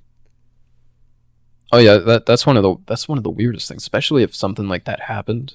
Where uh, I remember an instance like this where it's like a cashier, right, and he actually ends up stopping the the robbery that was taking place, and for some reason, the lowly cashier that's risked his life for 9.25 an hour, he's now fired because he took action, and it's like, whoa. This dude literally risked his life, no reason. Most of us, Yeah. a majority of us, in fact, would have just said That. it would have probably handed the cash register to the man. Would have Oh just yeah. went like, all right, here, take it. I don't care. Ain't my That's job to what stop you you. should do. Should do. Fuck. Fuck the. What are you doing protecting companies that do not care about you?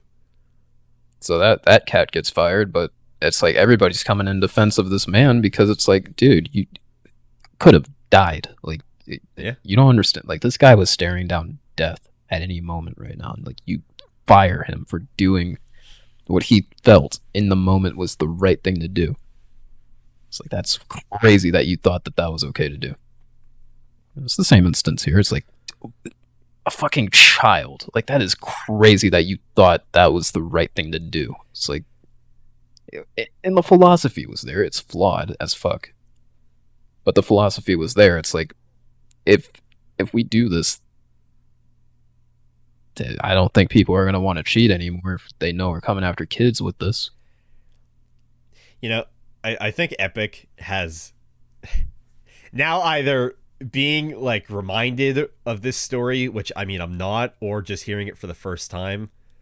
I think Epic has a fucking terrible track record with like court cases. Oh yeah, just in the matter of we're doing this because we're suing a 14-year-old boy because he is cheating.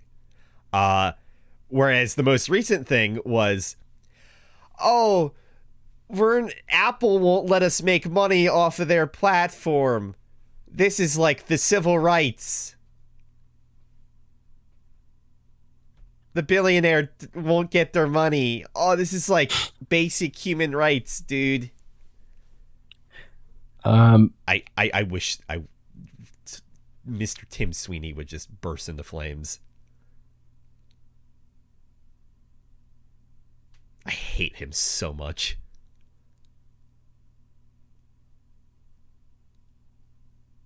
What a good joke. What a fun. What a fun joke. He means this in Minecraft, by the way. He doesn't actually mean. Yeah, I wish somebody would take Flint to him and just burn down his Minecraft house In Minecraft. and the forest surrounding it. This was Minecraft. This was a joke. Yes. Oh right, but the Epic's settled the lawsuit outside of court. The mother and Epic, behind closed doors, came to an agreement. We don't know. They settled it privately. If I have any more to share on this, I will share it when I find it. But I just thought, because Riot Games, developers of League of Legends and Valorant, Yes. they partnered with Bungie, Destiny 2, and they're both running into their stints of like cheating in video games. This is a literal company, in Epic Games, or not Epic, Riot Games' case, that has kernel level access to your system, and that is still not enough for cheaters. because you can't just end the war on cheating, because you just make it to where people try to find more shifty ways to get around it. But now you've taken the trust of a lot of people. It's like, all right, I trust that you're not just stealing my data or you're key logging me or whatever you're doing with this service. I just hope that it's been used for justice. And to just so I can have a fair playing space when I get on this game after a busy day's work or what have you. Mm-hmm. And you just trust that the game is just going to work. You're not even worried about some dude that's able to hit you through a wall, or it's able to accurately know that you're about to peek around this corner. You're not worried about any of that. You're just worried, I hope the service is up and they're not doing some weird update right now. In Destiny's case, we don't really have an anti-cheat. Bungie they never had to deal with this. They've always been on a console. This is their first time that they're worrying about cheating on PC, which is just a major platform for video games. So many things can happen on a PC that they were not prepared for. One of the things that they did prepare for, which they thought was just going to end the cheating forever, was the fact that you can't inject anything into the game. There's no injections, which sucks for people that stream or use OBS as a platform. Right. Because you can't capture the game. Instead, you have to find a way to capture around it, use window capture or desktop capture, and that's how you stream it. So it sucks, but they thought the method or the methodology was that, okay, they can't inject anything, that means that there's not going to be any cheat engines running. Well, it's not how it works. And the moment that Destiny 2 came off of Battle.net, which was Blizzard's platform, they had jumped ship from Blizzard to Steam, because where else were you going to upload the game? You don't have your own launcher. Yeah. They started finding, okay, well, now we have an influx of cheaters. Well, why is that? Well, the game went free to play. You're running it off of Steam. So people are having a field day of just making a new account. As soon as that one gets banned, new account. As soon as that one gets banned, new account. It's not like... It's a popular platform. It's not like... It is a popular platform. It's not like losing a Battle.net account that's tied to your World of Warcraft subscription. A character on World of Warcraft that you might have sunk literal years into. It's not like losing that. So you never really saw cheating. And cheating wasn't on anybody's mind in the PC era, or that year one era of Destiny 2 when we were still on Battle.net. It's just, wow, look at this game. We finally have it on PC, and that was that. There was always that and it's like that for every game. You might see some delusional person going, oh, well, this guy is definitely cheating. He hit me, and I was in plain view. I was in the middle of the map, and he shot me with a headshot. That can't happen. And it's like, yeah, there's always going to be one of those guys in the game that just calls it out. But for the most part, we never really saw cheating in Destiny 2 while it was a paid experience on Battle.net's end. Sure. Just the moment that it went free to play and jumped to Steam, all of a sudden the gloves were off, and people were like, yeah, I'm gonna kind of cheat in this game. And then you start getting people that are on the fence about cheating and then immediately jump sides and start cheating, because it's like, well, if they're not going to play fair, well, let me just jump in on that. They're not getting banned. It's not like they care. And the reason I bring this up is because, I would report somebody I knew without a shadow of a doubt was cheating. Mm-hmm. In fact, I have a clip of it on Twitch where we went against a literal cheater. The guy had his ultimate ability, essentially, the thing that you're supposed to charge up by like the middle of the match. He had that round, like literally the second the game started and you were able to move your character, he already had this ability. Not only that, he was able to fire his power weapon that you're meant to grab ammo for, not just have at the start. He was able to have ammo for that, and not only that, he was able to fire a volley of rockets from that weapon. It was impressive to see, but we knew like what the jig was. We get punished for it because we leave Wow. a competitive match and, slap on their wrist. You can't play competitive for a little bit. Meanwhile, this guy Right. is on to another match, Yeah. still cheating. And The law will catch up with him eventually. here's the thing. I had reported that to the highest degree I possibly could have. I had talked to somebody at Bungie. He made a phone call. I had talked to somebody at Bungie. I had gotten back and forth emails. Okay, well, can you provide an instance of the cheat? Because we never got an instance. Okay, well, here's the literal clip of him cheating. All right, we'll send this in. Okay, thank you. I didn't hear nothing about it. Usually what happens how those things go. if somebody gets reported and banned, Bungie will actually send you a message in-game the next moment you log in saying, we've taken action against a player. I have only seen this occurrence once. I have recorded a total of 3 people in this game, and I've only seen this occurrence once. Of people that I knew for a marginal degree that they were cheating. At the end of the day, it's hearsay. I don't know what this guy's seeing on his screen. But I can tell you, I know a weapon when I see one. I can tell you that this weapon isn't supposed to fire at that round per minute. I can tell you, without a shadow of a doubt, you're not meant to have your abilities charged that fast. And I also know that there is no way you can hit a shot like that without a program that's helping you do it. Mm-hmm. So it's weird, but these two companies coming together and trying to take the fight to cheats by saying, hey, we're just going to start sending cease and desists out to you guys. That's what we're doing. But the problem is, you're cutting the head off the snake, but the body's still going. Yeah. Because, I mean, you shut this company down and we're still seeing an influx of cheaters regardless of you telling people no. Right. It's like, it reminds me of the situation in which Blizzard was trying to, they were like, hey guys, could you stop all the Overwatch porn, please? And then that literally fueled the fire. And it grew into, like, the Chicago fire. The Streisand effect. Because, I mean, you tell people you can't do something, and then that just causes more people to... I'm going to do it. Yeah. Even more.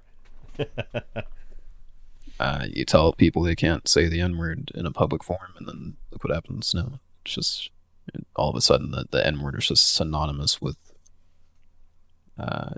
gaming. Because it's like, that is so weird, too, how that is. It's like... Yeah. Nobody... Nickelback. There you go. But... Anyway, it's just, it's crazy that Epic decided to go this route instead of taking the fight to cheaters or the makers of the cheats, instead of just suing them cold turkey. Well, their fucking ass backwards as shit. So of course they would try to sue a 14-year-old. But here's let's try to get all the games. Let's just buy them out, and then they'll be exclusive for a year. Remember when Hades did that? Yeah. They bought them out, and then it's like, oh, can't wait for Hades to launch in a year. But here's where I play devil's advocate, because we're seeing what happens when you sue the cheat makers. The body's still alive. Mm-hmm. You cut off the head, that was fine.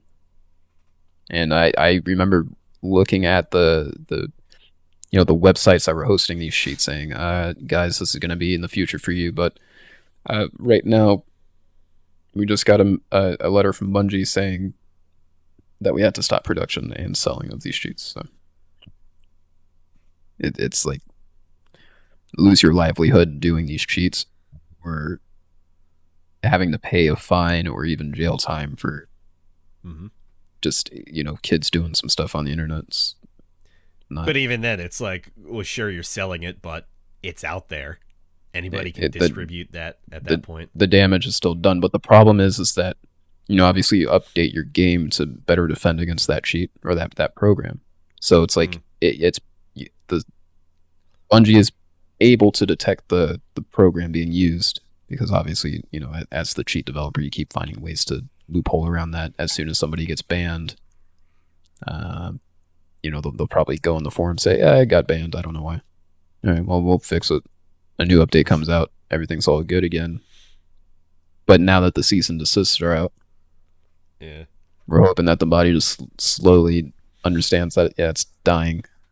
Stop it. But now, the problem is that new cheat makers come out and find out how to do this and that, and it's a long-winded fight, and I don't know how you really stop it. But a kernel You level don't? program hasn't done it.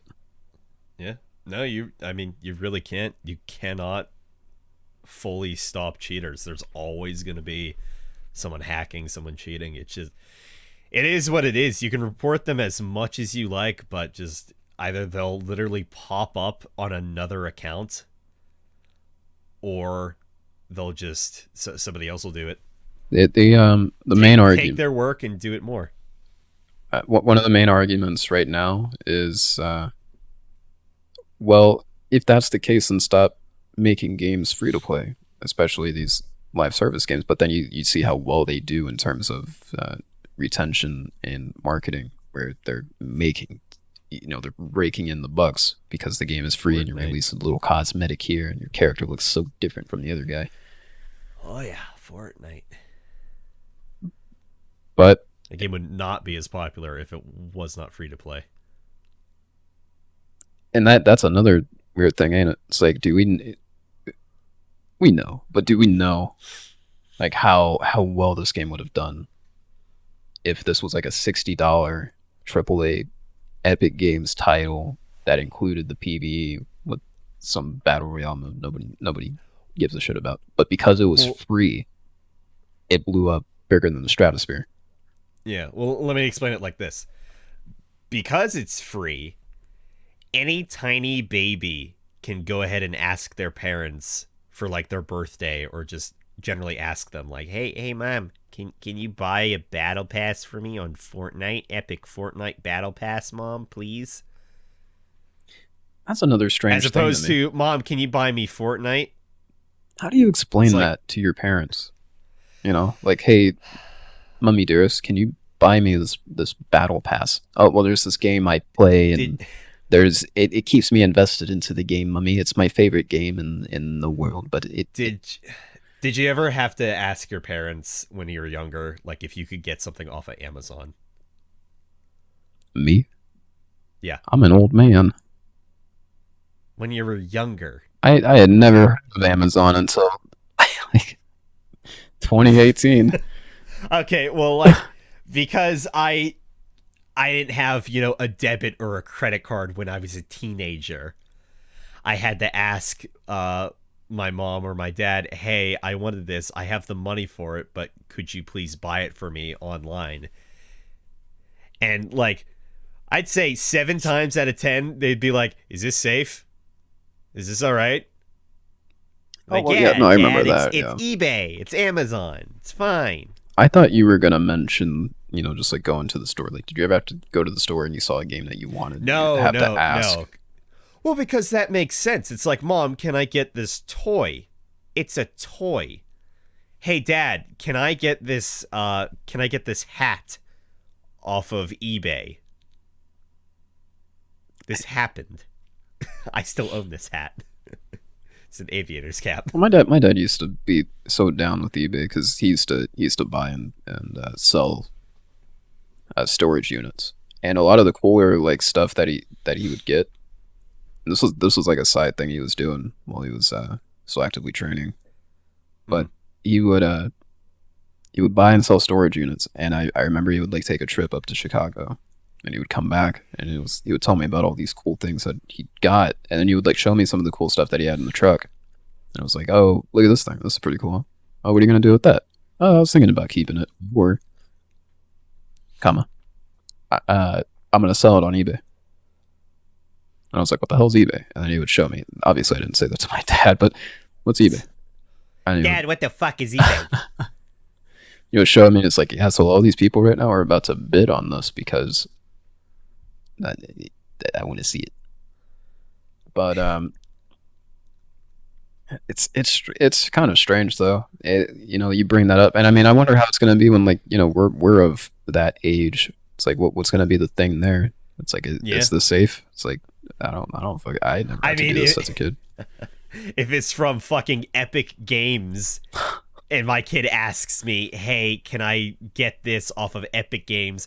I'm going to explain to them, no, this is a fucking money pit. Epic Games is a terrible company. Here's why. I will use this language with my 8-year-old child. Be like, this is a fucking bad company. You know what civil rights were?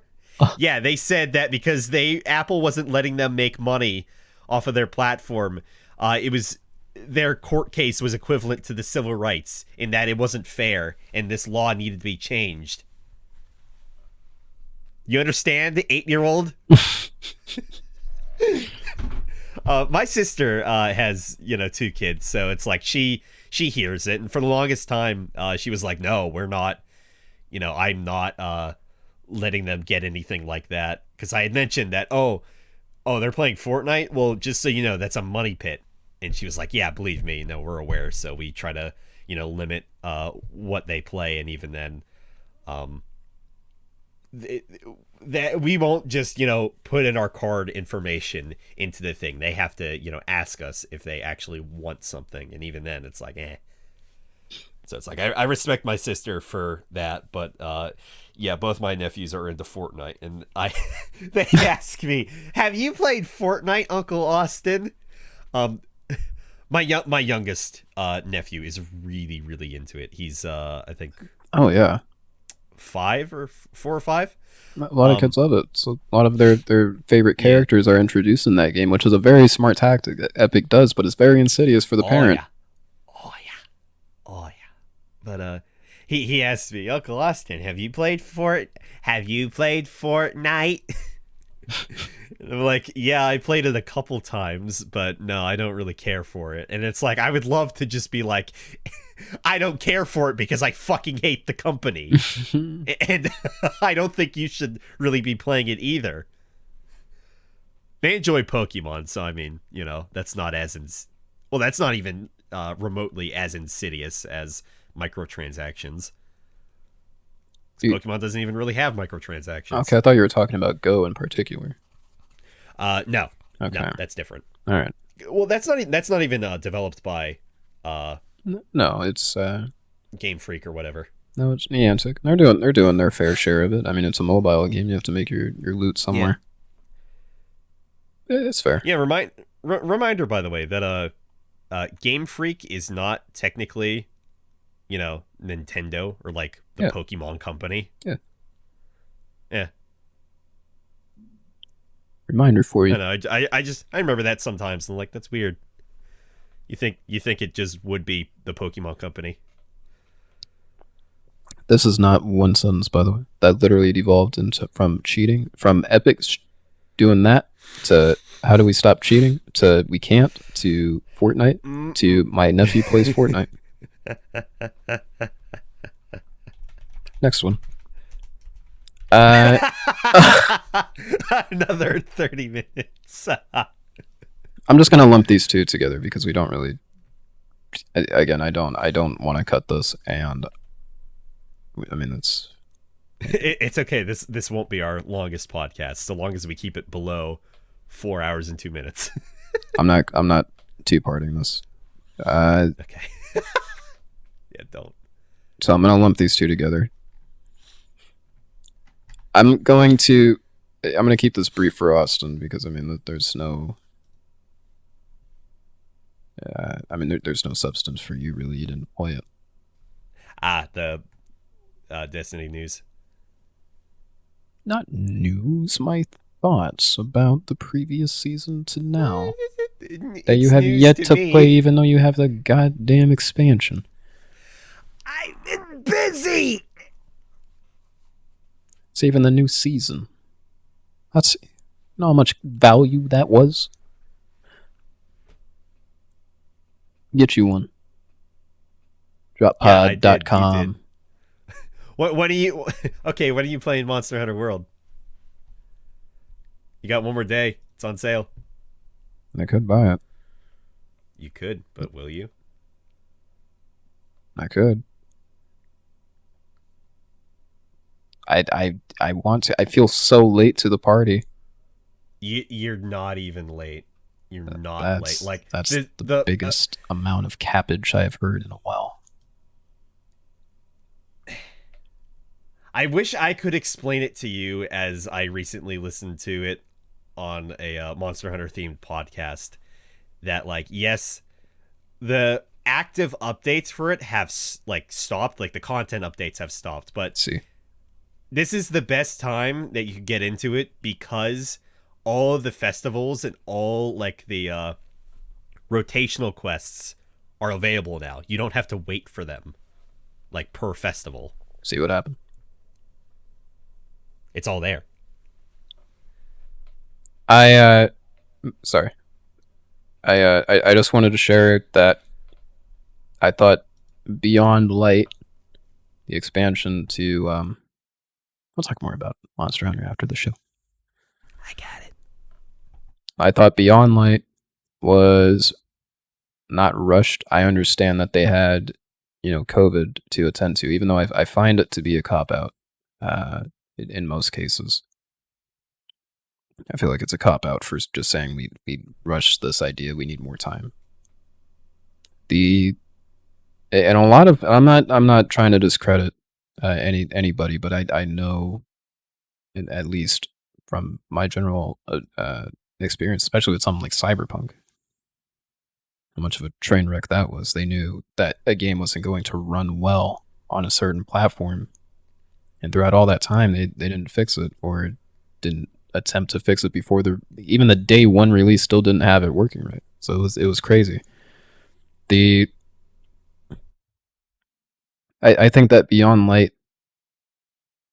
they were trying to do something that was new to the Destiny playing experience with the Stasis subclass.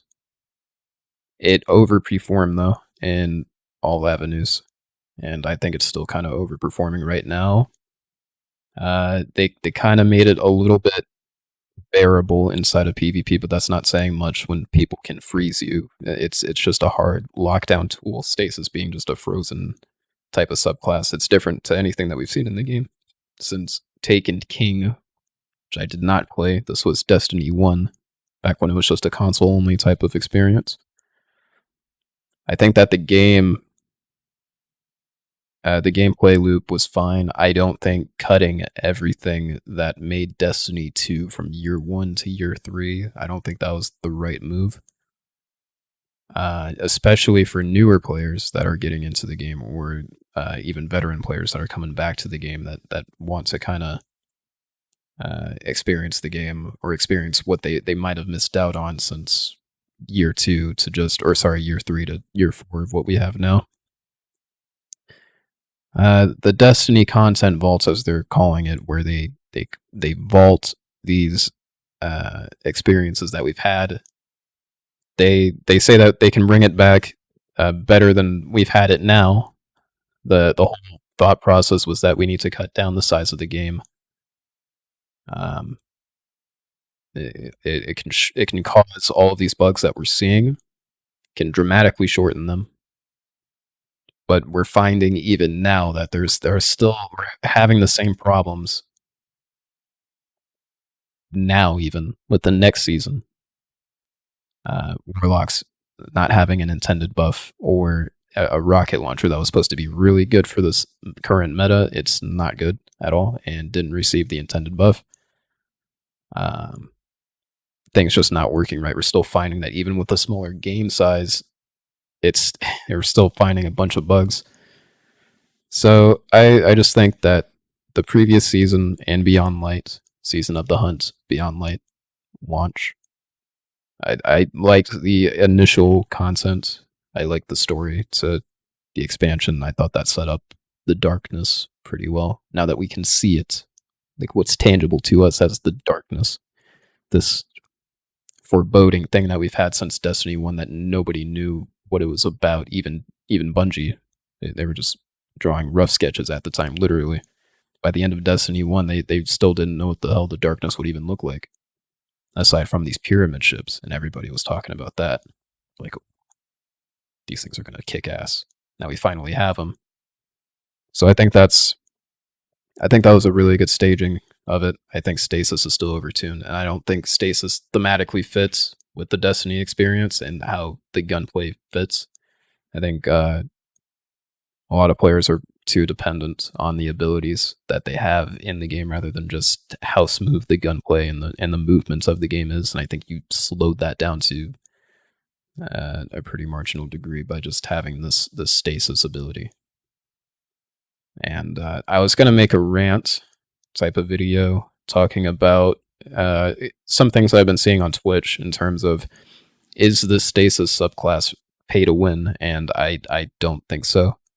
And you have to be very careful about that sort of wording. But there's a fine line from this is an expansion, meaning there's a lot of new things, literally expanding the content that we had, adding a bunch of new things to layer on top of that. Nobody would say shit on WoW when a new class comes out, a part of the expansion. Nobody would say shit.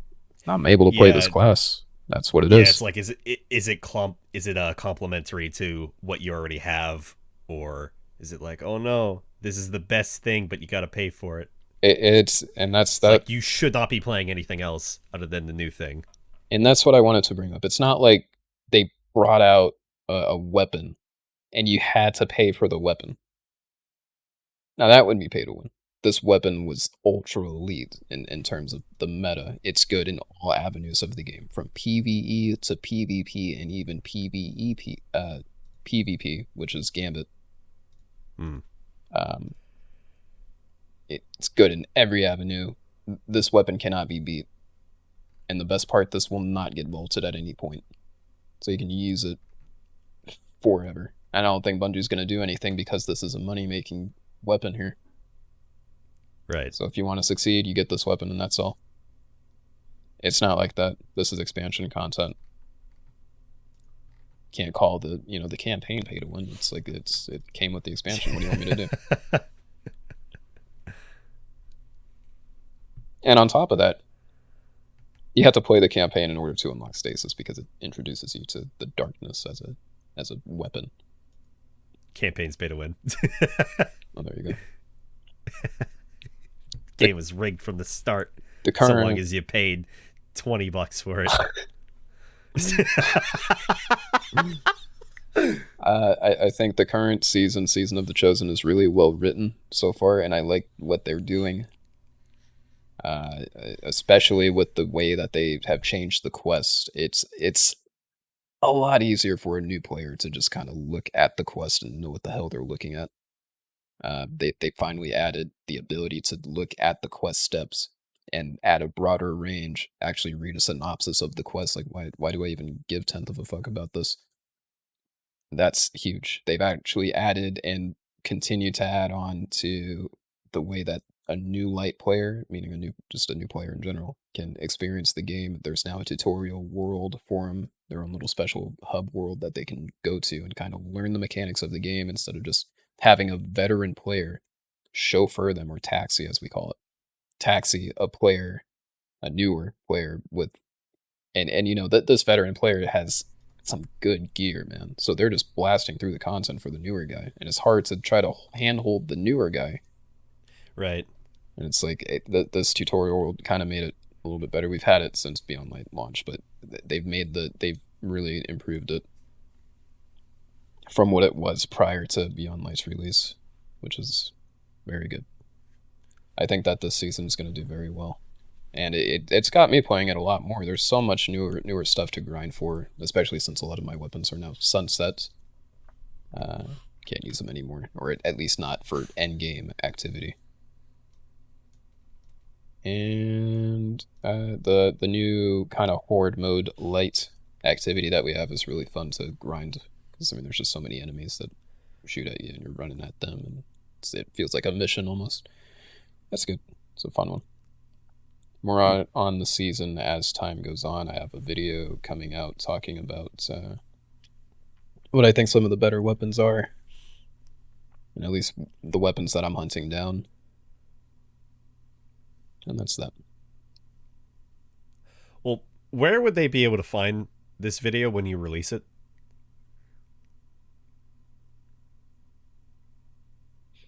I hesitate to make a joke because I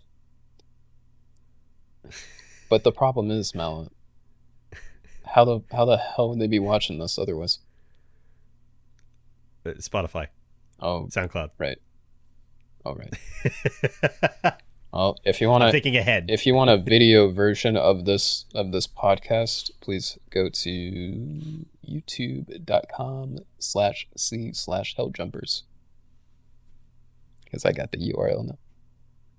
Yay. It was long fought, and I finally got it. There. Do you have a partnership with YouTube? Not anymore. Nah.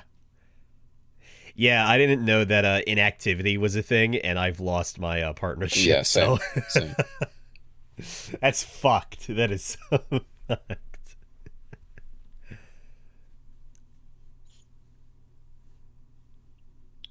Oh, how I miss these summer days where I was partnered. But I got my URL. They can't take that away from me, not yet, at least. Nope. I indeed miss the summer days too, because I woke up today trying to save money because my heating and electric bill was woof, because it's been like 20 some degrees lately. Yeah, it was 47 in my house this morning, to the point it was so cold I could not sleep. I was like, all right, I can't do this, I'm done. You must be saving some gigabucks, though. No, not even. And then my mom's like, don't do that. I've told you, don't do that, because your pipes are going to explode. They're going to freeze and then blow up. I'm like, Mom, I just wanted to try to save money. I know it's like working against the raging current. I'm swimming against it, but I can't help it. Get you Mom. some heat. What's wrong with you? Listen to You Moms. can't fight gravity. No, what is this character? Don't do this one. Do the regular one. I want the old Dutch. No, that wasn't Dutch. You can't fight gravity. You can You find... need to listen to him say that line again, because that's you can't fight gravity. It's not that bad, but I've heard that line. I have never heard it with that sort of tone. Arthur, you gotta go rub the train, Arthur. My Dutch is terrible, and it only compliments my Arthur. Come on, ditch. Oh, he's a goddamn train. One more score, Arthur. Come on, ditch. You gotta listen to Drop Pod. Tell you gotta listen to Drop Pod. Oh, cause this Drop Pod's over. That was really good. Thanks. But not before I say, hey, you can find all my content. I was literally gonna... No, let me do it. Okay. You can find Mallow on the following avenues. Yeah, Twitter, Twitch, and YouTube, all at Maelstrom. Yay. The dyslexic Maelstrom. Mallow's links are in the description of the YouTube portion, as always. Unless I found a way to just... I don't know how Spotify works. I've seen Spotify descriptions, but I don't know how that works in terms of links. Yeah, you shove them in there. Apparently I'm just gonna shove them in there, so it'll be there regardless. I don't. If you guys can click on it, I don't know. Message me. I don't care. How's Mallow though? I heard the Good. Go ahead. I heard the Spotify bit to pay isn't actually that bad. I don't know if you have to pay monthly or whatever. Yeah, it's monthly. I have Spotify Premium. No, I meant for putting up a podcast. It's monthly to put up a podcast, is it? I said I don't know if it's monthly. Oh, is it like a lifetime I've heard the initial payment. You had to have a website that can host MP3 files, and you can send that to Spotify. In which case, don't know why I'm using this voice. I have no idea. This is my. This is what I heard. This is my Among Us voice that I use when somebody has killed somebody, and I know that they have killed somebody. Oh, Jesus Christ! Because my it is. because my friend group is too hardcore at the video game, I have to make a silly voice so that way they can tell that I'm just trying to have fun at the video game, friends. That is why we got on the video game to begin with. No. I saw him. He vetted. I saw him. I don't know. I saw you kill him, and I witnessed you not being fucking bullshit. If you vote me off, don't you dare vote me off. I don't know. I just saw you run down, and I didn't see a lick of you come back up, so I just assumed that you had killed this gentleman. No.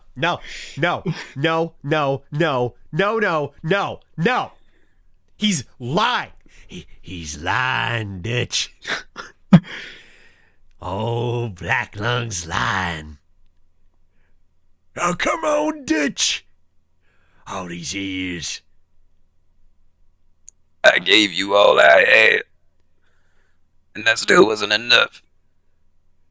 That was him in the alternate reality version of Arthur, but he was getting shanked while he was saying that. So it sounded blood-curdling. Yeah. That's sus. Oh, yeah, I don't know why you're calling me sus. I'm just trying to do my task that was up in the electrical room, I'm sure. Yeah. Is that why? Listen, I know how long the tasks are supposed to last. The leaf one should only be like 7 seconds. You took 6. Yes, You want to explain to me how you speed ran your task? You have to consider. I can click off of it. I went back. You clearly saw me click back on it. No. Twitch chat on the side, and I'm trying to talk to them while doing the game. So This game is fucking bullshit. I'm done for the night. That's how it goes.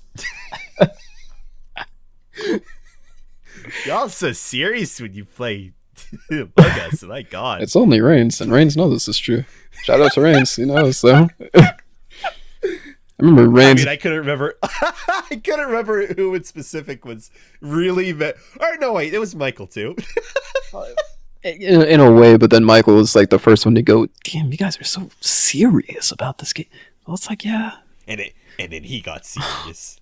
And he was like, no. No, shut up. Let me talk.